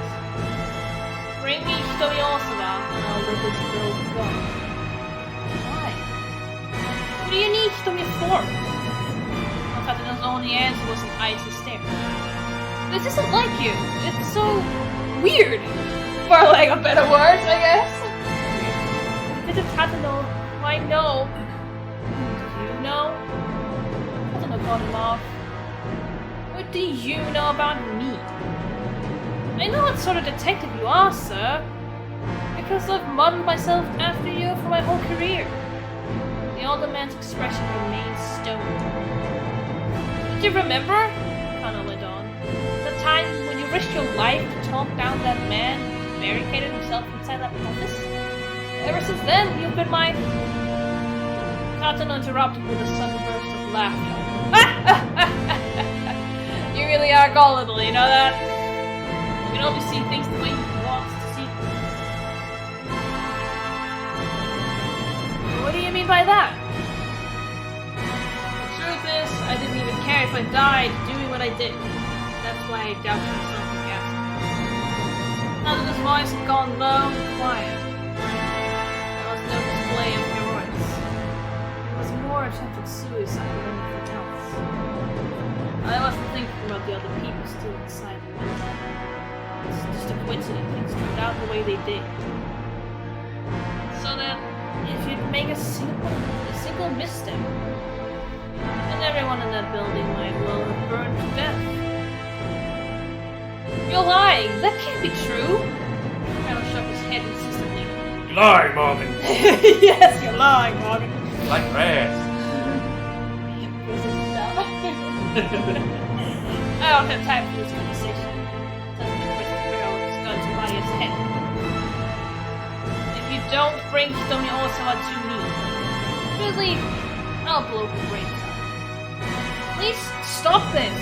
Kano shouted. But there was no hesitation in Tatano's eyes. It looked like he really would shoot Maria if Kano refused the answer. Hurry up! Bring Hitomi to me. Can't you at least tell me what's going on? Go now, so help me, I'll shoot! Kano drew his own gun from his jacket. I know you, Detective Tatano. I know there's some meaning behind all this.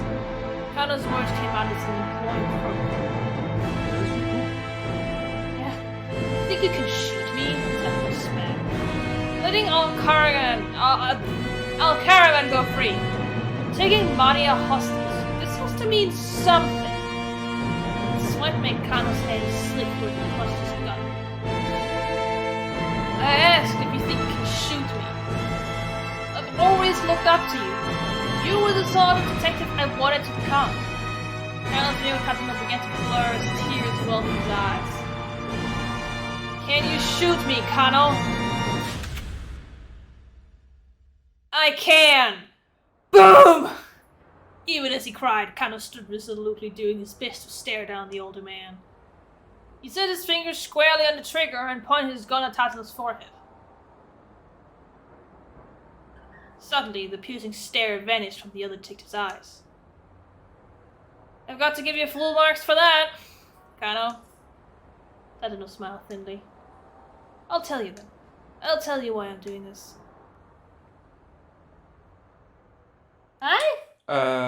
Kano also don't have a proper Japanese. Sakura. I was gonna go with issued the Nambu. police issued gun. Yes. It all happened 17 years ago. A meth addict had assaulted someone in Shibuya. Kano doesn't have a revolver. Tatano was questioning people around Dogen Saga in search of the perp. He happened to pass by Indo Electronics. Are you taking my headset? Oh, hey, Tatano! It was Kotono Endo, clad in pristine white. Clutched to her breast was her daughter Suzune, only a few months old. It's been a long time, Kotono said.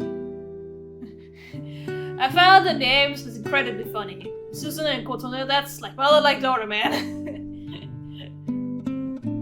She flashed a tiny smile. Yes, it has, Tatano replied with a clumsy smile of his own. Are you in the job? Yes, I am.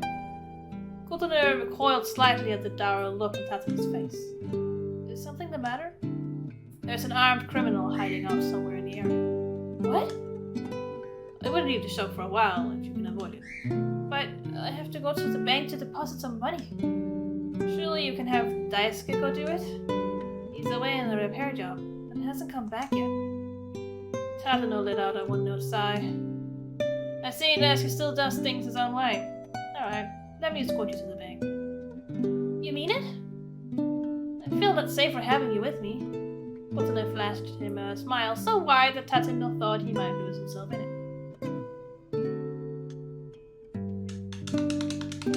I think you lost connection again. Yeah. Shit. Well, what do we do now? The mouse is gone. Oh, we move some other things so we can use the mouse. Okay. There you go. Jesus Christ, I'm through. Alright. Tatano, Kotono, and Daisuke were childhood friends and had gone to school together up through high school. Well, you learned who the last two people were, Kotono and Daisuke, who eventually got married and got children. I got you. And Susan. Tatano and Daisuke were always clowning around each other. Around together. And Kotono was always there alongside them. No, it isn't. Laughing.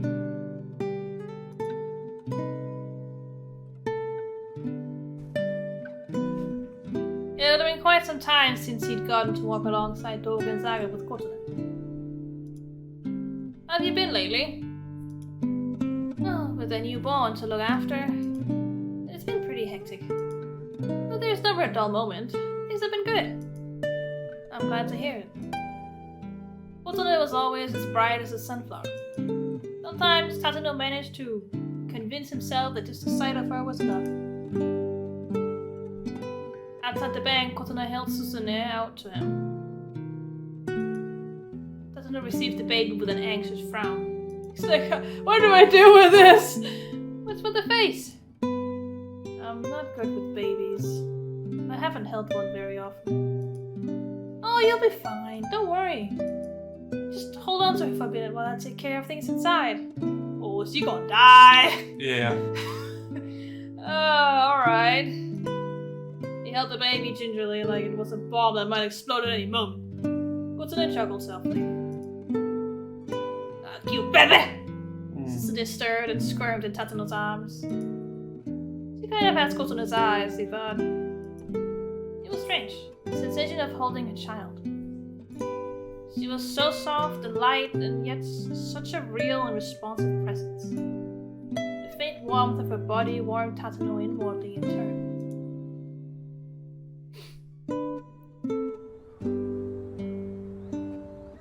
When Kotono returned after making her deposits. They strolled to a nearby park, Susune back in her mother's arms. Do you have any plans for marriage, Tatano? I haven't thought about it. Work has been plenty busy. I am married to my work, lady. Oh, that's just an excuse, Kotuna said. If there really were some woman you wanted to marry, you wouldn't let work stop you. I mean, he loved you. Probably still does to some extent. And I suppose it's because there hasn't been anyone I felt that way about. That's a lie, you know it. Really? Nobody this whole time? Yeah, really. I see. But still, seeing the two of you like this, it makes me realize how nice having a family could be. Tatano peered deeply into Susune's face. Well, if it ain't Tatano! He looked up as a cheery voice cut into the conversation. Yo, what up, Daisuke? It was Daisuke. What are you doing here? He asked his wife. I could ask you the same question. Come on, give me a break. I've come to make the deposit for the client. In that case, no need to worry. I just took care of it myself. I thought you'd forgotten about it. Huh, really? Kotuna smiled as Daisuke reached down and carefully lifted Susune in his arms. Beaming happily at his daughter, he nuzzled up against her tiny cheek. Daisuke, long time no see. Yeah, glad you're doing well for yourself, Tatano. They walked side by side, Daisuke proudly showing off Susune's drowsing face. Just like a certain lieutenant in Full Metal Alchemist. It's like, look at my daughter! She did the most adorable thing in the world! What do you think? Adorable, isn't she? Yeah, luckily she doesn't have your looks. Hey now! Bad-mouthing me the same as ever, huh? Some things haven't changed since high school. Why not drop by your place for a bit? Daisuke offered. Sorry, I'm in the middle of a job, actually. Tatano turned to glance at Kotuna. What did I say? In an instant later, Daisuke screamed, Kotuna! A man had come up behind his wife and now held a kitchen knife to her throat. That's a thick-ass kitchen knife. Yeah. Jeebus Christ. It is very thick.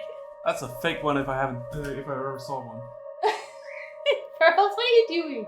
Why are you flying around? Yeah. Alright. Kotuna stood stiffly and frozen in terror. Let her go! Tatano took a step toward the man. The slightly upturned eyes, the close-cropped hair, the thin moustache. All the details matched the description. This had to be the man Tatano was after. Shut your damn mouth!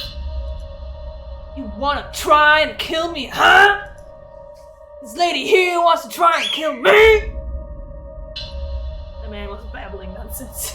I mean, have you seen the words? The reporter had said the suspect was a tweaker. Okay. Just flying around. Right now, his mind was probably a complete mess from meth withdrawal. Left unchecked, there was no telling what he might do. Tatano shoved Daisuke behind him and drew his gun from his jacket. I have a gun! Wait, don't shoot! You'll hit Kotuna! But Tatano ignored Daisuke's shouts and trained his gun on the perp's shoulder. He was confident in his marksmanship. Or marksmanship. I'm not entirely sure. Marksmanship. It is marksman. It's because I know it's like core man instead of corpse man. It is marksmanship. Alright. He never missed at this range. Hello. Daisuke's like, oh god, no, please. Tatano, please back down. Daisuke pleaded. Susan is still clutched in his arms. I beg you. I beg of you. Please. can't, Tatsuno hissed under his breath.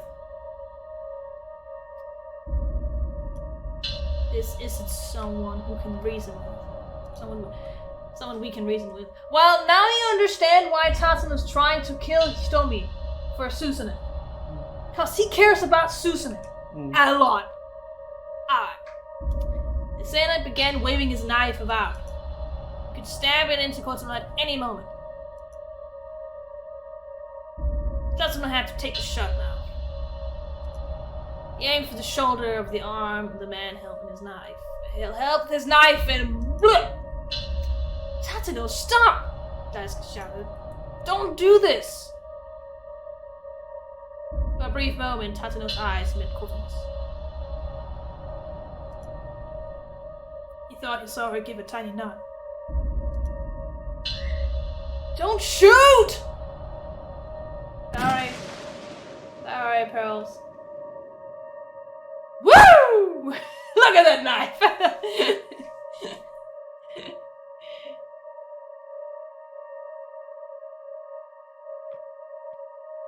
Oh, he's going to stab her now.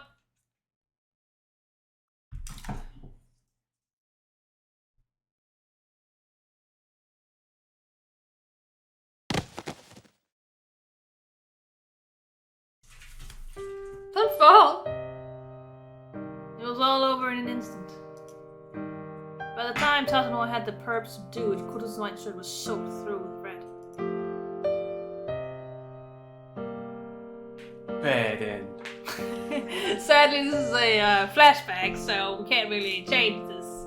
With Kotono's death, so too died Tatsuno's heart. Whatever feelings had lived inside him had been reduced to cinders, leaving only a never-ending need to atone.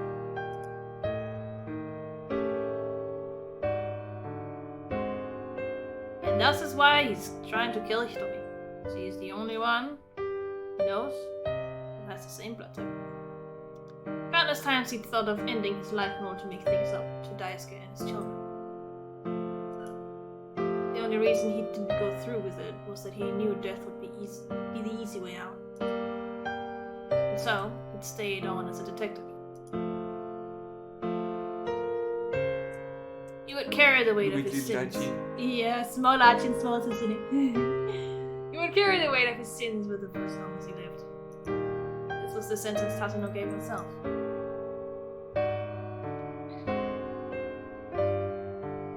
Step through the heart and you're too late. Technically, she was stepped through the back. You still hit the heart? Not necessarily. That's a long way to the heart. Well, she was stabbed on this side. Doesn't matter. It's most likely just nick the aorta. I don't know. That's why she bled out. Yeah. 15 years have passed since Kotono's death. Also, surprisingly, the knife, like, went in like this. Yeah. Which means that it would hit the... You would have caught one of the ribs? Yeah, the ribs. I'm pretty sure it's not sharp enough, but whatever. Enough force, I suppose. I mean, yeah, maybe with enough force you could break it. There is a joint up by the spine there, so there's a possibility it's dislocated there. Yeah. Who knows? For the first time, Tatsuno had gone to visit her grave. He was standing by the grave marker with his hands clasped when someone called out to him from behind. Excuse me? Ah, it's Susanoo. A slender young girl stood there, flowers in hand. It's creepy as fuck. She looks thin. Yeah. Tatsuno instantly recognized her. Susanoo. She looked just like Kotono had back in her high school days. Do you know my mother? She asked. Yes. We were classmates a long time ago. Oh, really? Thank you so much for coming. Susanoo gave a slight bow, then gazed up at Tatsuno with her big bright eyes. She does have big eyes. Japanese. You. That's probably what makes her a bit creepy. Yeah, as well. Not to mention she does look very, very thin and frail. Yeah. Click. You look just like her. Sadano struggled to hold back the tears. He felt as if Kotone stood before him, returned to life.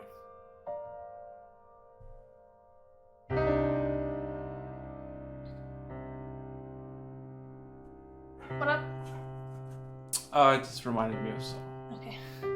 You're just staring into space. I'm like, what is happening? Just hang on a second.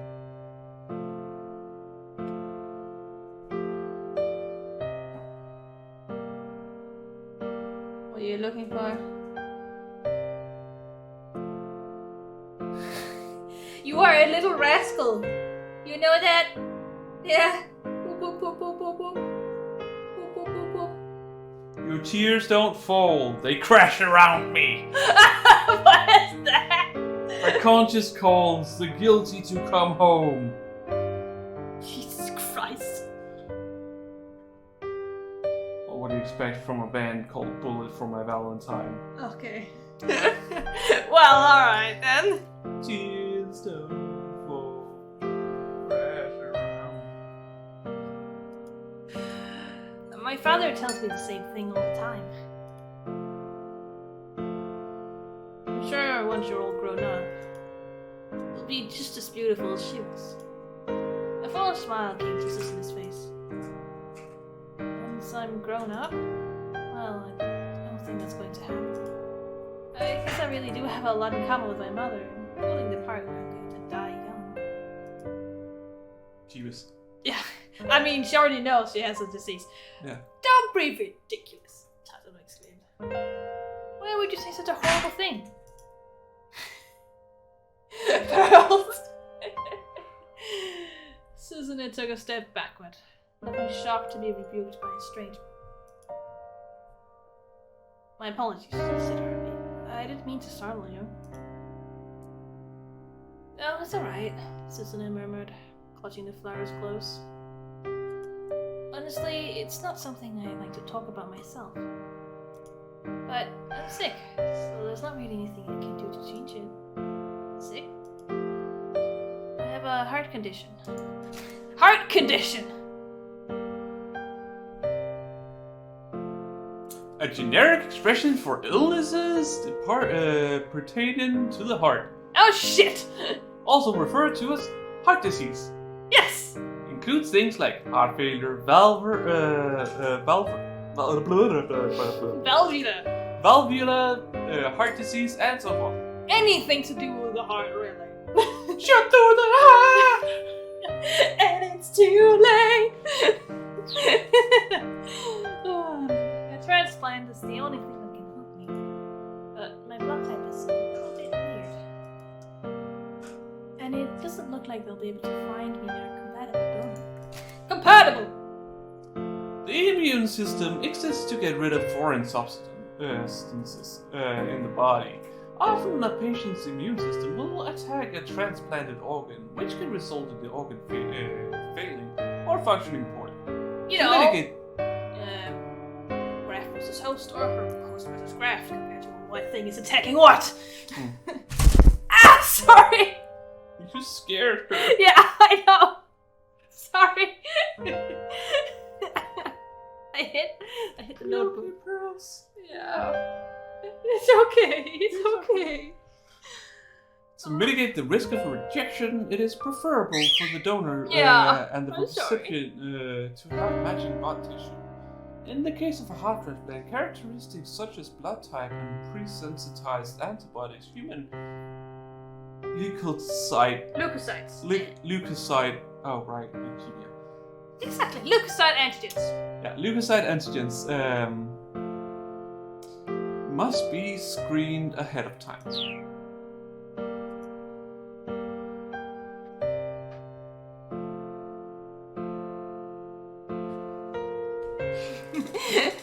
Then, bowing her head, Susumu stepped in front of the gravestone and clapped her hands in silence. That's it. Exactly. It is a thing you do. Whenever you pray. What? Whenever you pray. Yeah, it's to gain the attention of the gods. Tatsuna felt it. Yo, what up, guys? Me, your boy. It's your boy! Tatsuna felt a wrenching pain inside him, as if Kotsuno were being taken from him all over. If it really was a god, why would he do such dreadful things? Also, in Japanese beliefs, I don't know if he's actually like Catholic, Shinto / Buddhism, because there's one in Japan. There is a multitude of gods. I don't know why it's referred to one god. Or is this a translation? I suppose. Also, it's not like Christianity isn't like a thing. Oh, that's what I'm saying. But I also think it's just a localization thing. Yeah, possibly. Because in Japanese there is no such thing as like plural for nouns. It's just kami. Mm. And that can be both a god or gods. Kami-sama. Yeah. Lord God. Is there nothing I can do? He nearly lamented aloud. I'll do anything. Anything. Susune. I'll do whatever I have to in order to save you. Tatsuna clenched his fists as he stared at the grave. Tell me, Kotune. What can I possibly do for your daughter? Please tell me. Tell me! Please! Tell me why? No. We're not giving out again. I've already done it once this stream. And so the months rolled on. And on, and on, and on! And nobody's gonna get that joke. They haven't played Xenoblade Chronicles. Everything changed just after 10 o'clock that morning.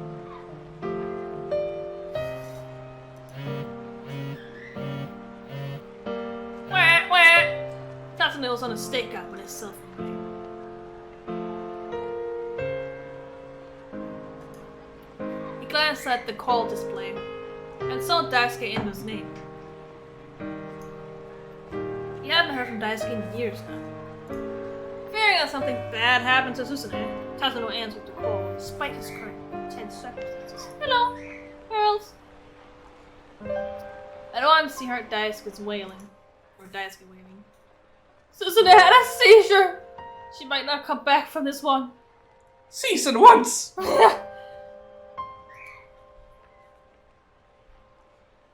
Tatsuno's terrible suspicions has been right on the mark. Or else, he felt himself growing weak. What are you doing? Hello. Oh, you can't just stick to that. God damn it. I'm destroying it.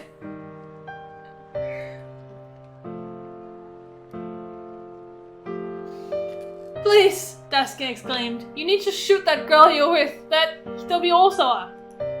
You need to shoot her in the head. And not in the heart, because then they can't use the heart. Shoot through the... shoot through the brain! If we have her heart, we can have Susune! What? Yeah, okay, yeah. We can save her, not have her. Same. Also happen. At first, Tatsuno couldn't make sense of what Daisuke was saying.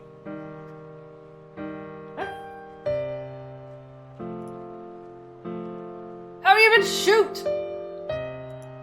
Shoot her, please! Hello! Hitomi Osawa has the Bombay blood type. Hello! Mr. Bombastic Telepathy. Wait, hold on, Tatsuno said, keeping his voice low. You want me to kill Hitomi Osawa? Why? He quickly scanned the area. Daisuke, are you nearby? Wait, where are you? Don't worry about that. If you can just render her brain dead, we'll be able to transplant her heart into Susune. Brain dead! The term brain dead refers to a state where the entire brain, including the brainstem, is beyond any recovery. In Japan, brain death is defined by Article 6 of the Acts on Organ Transplantation, which states that the brain the brain death can only be declared with the goal of authorizing a transplant, and is subject to the judgment of at least 2 doctors inspecting the patient according to a preset process, at least 6 hours apart. Doesn't that mean it's too late? Don't they only have like 4 hours left? No, wait, that's Maria. Never mind. Oh, shooting someone in the head didn't necessarily guarantee they'd wind up brain dead. And even assuming it did, if Tatsuno shot the All-Summer girl here in the middle of a scramble, it would cause a giant incident. By the time the autopsy was completed, the window for a heart transplant was surely passed. Tatsuno, shoot her, please! Kurizu! I'm scared I can't. You know I can't do that. Hurry! It was like his old friend wasn't even listening to him. Look, even if she did wind up brain dead, they wouldn't be able to perform a transplant. But Daisuke kept on shouting. It's fine! It'll be fine! I'll make the transplant work somehow! You'll make it work? Right? Even knowing how ridiculous that was, Pyro Tatsuno wanted to know what he had in mind, if anything. I finally found it! I found something we can do for Suzune! You flew right into the glass, are you okay? Please help me help her! Believe from the me that believes in you! Help me help you help her. Yeah.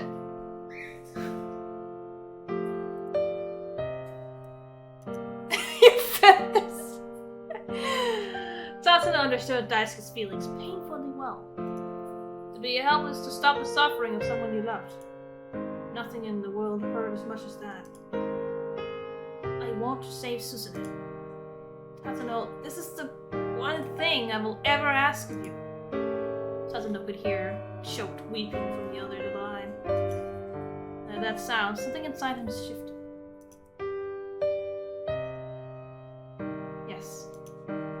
Yes, Daisuke was right. The likelihood of a translate happening wasn't the issue. What mattered was that right now he could take action. He could do something for Suzune. He mustered up his resolve, feeling a doubt lift from his heart. For Suzune. Yes. For the daughter of the woman he'd loved. Hello. Hi. Hi. Okay.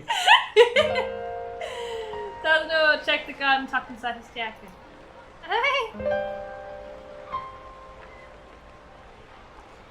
And slowly began making his way through the crowd toward Hitomi. You're in a biting mood today, huh? Yeah? Hi! Now you know why we're here. Tatsuno gestured softly with his gun. Its barrel still pressed against Maria's temple. Maria. Kano's own gun wavered in his hands. He was crying inside. There was nothing else he wanted to hear from Tatsuno now. And now, he was sure of one thing. Words were never going to stop this man. Kano, Tatsuno said. At my age, I've seen all sorts of young detectives come and go. He fixed his lonesome gaze on Kano. And you're about the worst of the lot. Whenever it's time to take action, you immediately do something reckless. Do you know how many formal apologies I've had to write because of you? Tatsuno let out a heavy sigh. You know, Kano, because of the way you've looked up to me, you've saved me. And that's the truth. You sounded like a man speaking his last words. Now come on, see if you can stop me.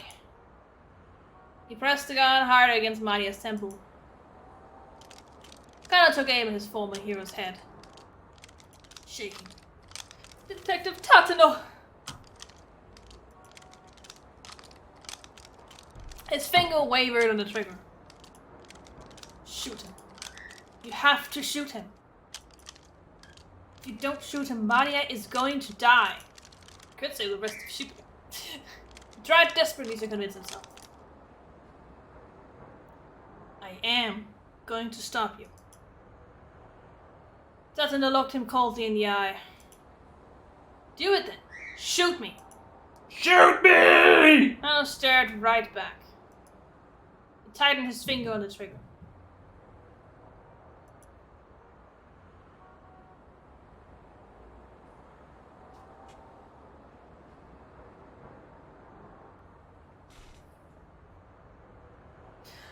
I was just looking for Aiko because he was here. So Japanese. Boom!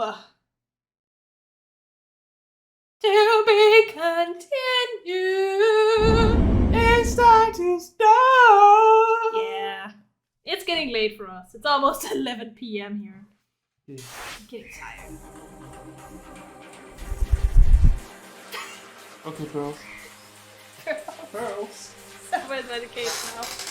Alright. It's been a good long stream. With some issues here and there. I don't know, man. Your controllers. No. Your receivers. Yeah.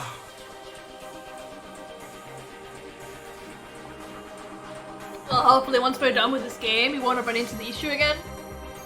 Because I have never tried a game that stops working if your controller loses connection once. There are some. Yeah, but I don't think the next game I'm thinking that we should be doing. And what is that? Well, that's a surprise for the viewers, isn't it? And for you. I thought it would just be. It's a pretty story-focused game, so I thought it was pretty good to stream. Okay. And it's not that long either. Yeah. Somebody needs to go to bed. Yeah, they both need to go to bed now. Yeah. Yeah. Yeah. It's late. Yeah, they're tired. I love the fact that when I went to go to the toilet, Apollo heard that and chirped at me. The door opened and closed. Well, she Well, she can't sit over the ISS! I don't care. It is perfect material. There's no atmosphere out there. I mean, she's already kind of picked up the rocket shuttle and then put it somewhere. Hi! Hi! Yeah, you're tired, aren't you? Hi! That was also one of the small figures she pulled off. Yeah. I put it back on. But anyways, we're gonna go now. Yeah. But do check out our YouTube channel, Personal A Space, where we will have VODs for these streams. So you can check out what has happened before. You know, follow along in this journey of ours. And On this weird, wackety journey of these 5 people and their intertwining stories. yeah. Also, you'll be able to find VODs of our other streams too. Like I, for example, am doing a stream on my own, where I am streaming World of Warcraft Classic Hardcore. Hardcore! And trying to see how far I can get with it. So far, not so far. He's just looking down like, oh. But I'm right though. Shut up. We also do stream Final Fantasy 14 online once in a while. Yeah, once in a while with a friend of ours. Yeah. So those you can also find that. That one is basically ready to go up now, so probably go up soon.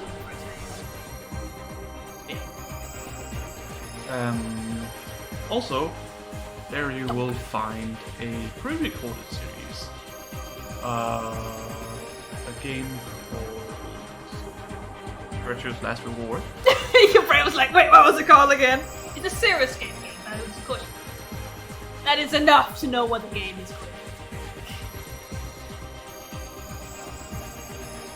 We are nearing the end of that game, actually. 999 game, which was the first game. Yeah, 999 was what the first game was called. Serious game. And then it's called the Serious Game series. But we're nearing the end of that game soon. Yeah, we are. Then we'll go on with other games. Yeah. We'll have to figure out what the next game's gonna be. Because we have a lot of options. Yeah. But considering a certain game's gonna come out February next year, I think you can guess what it's going to be, eh? So, do subscribe to that channel. Like our videos if you do like them. Are you a little energyful rascal? Otherwise, give us a comment telling us that you don't like it. Because that still engages with the algorithm. Yeah. But do leave a comment. We do read them and try to get to them as fast as possible. Yeah. Other than that, we will see you guys on Tuesday for our next scheduled stream of this game. Whoop whoop. Same bat time, same bat channel. Same bat cave. Or whatever it is you say it is. No, it's just those two things. Yeah. So, bye. Bye.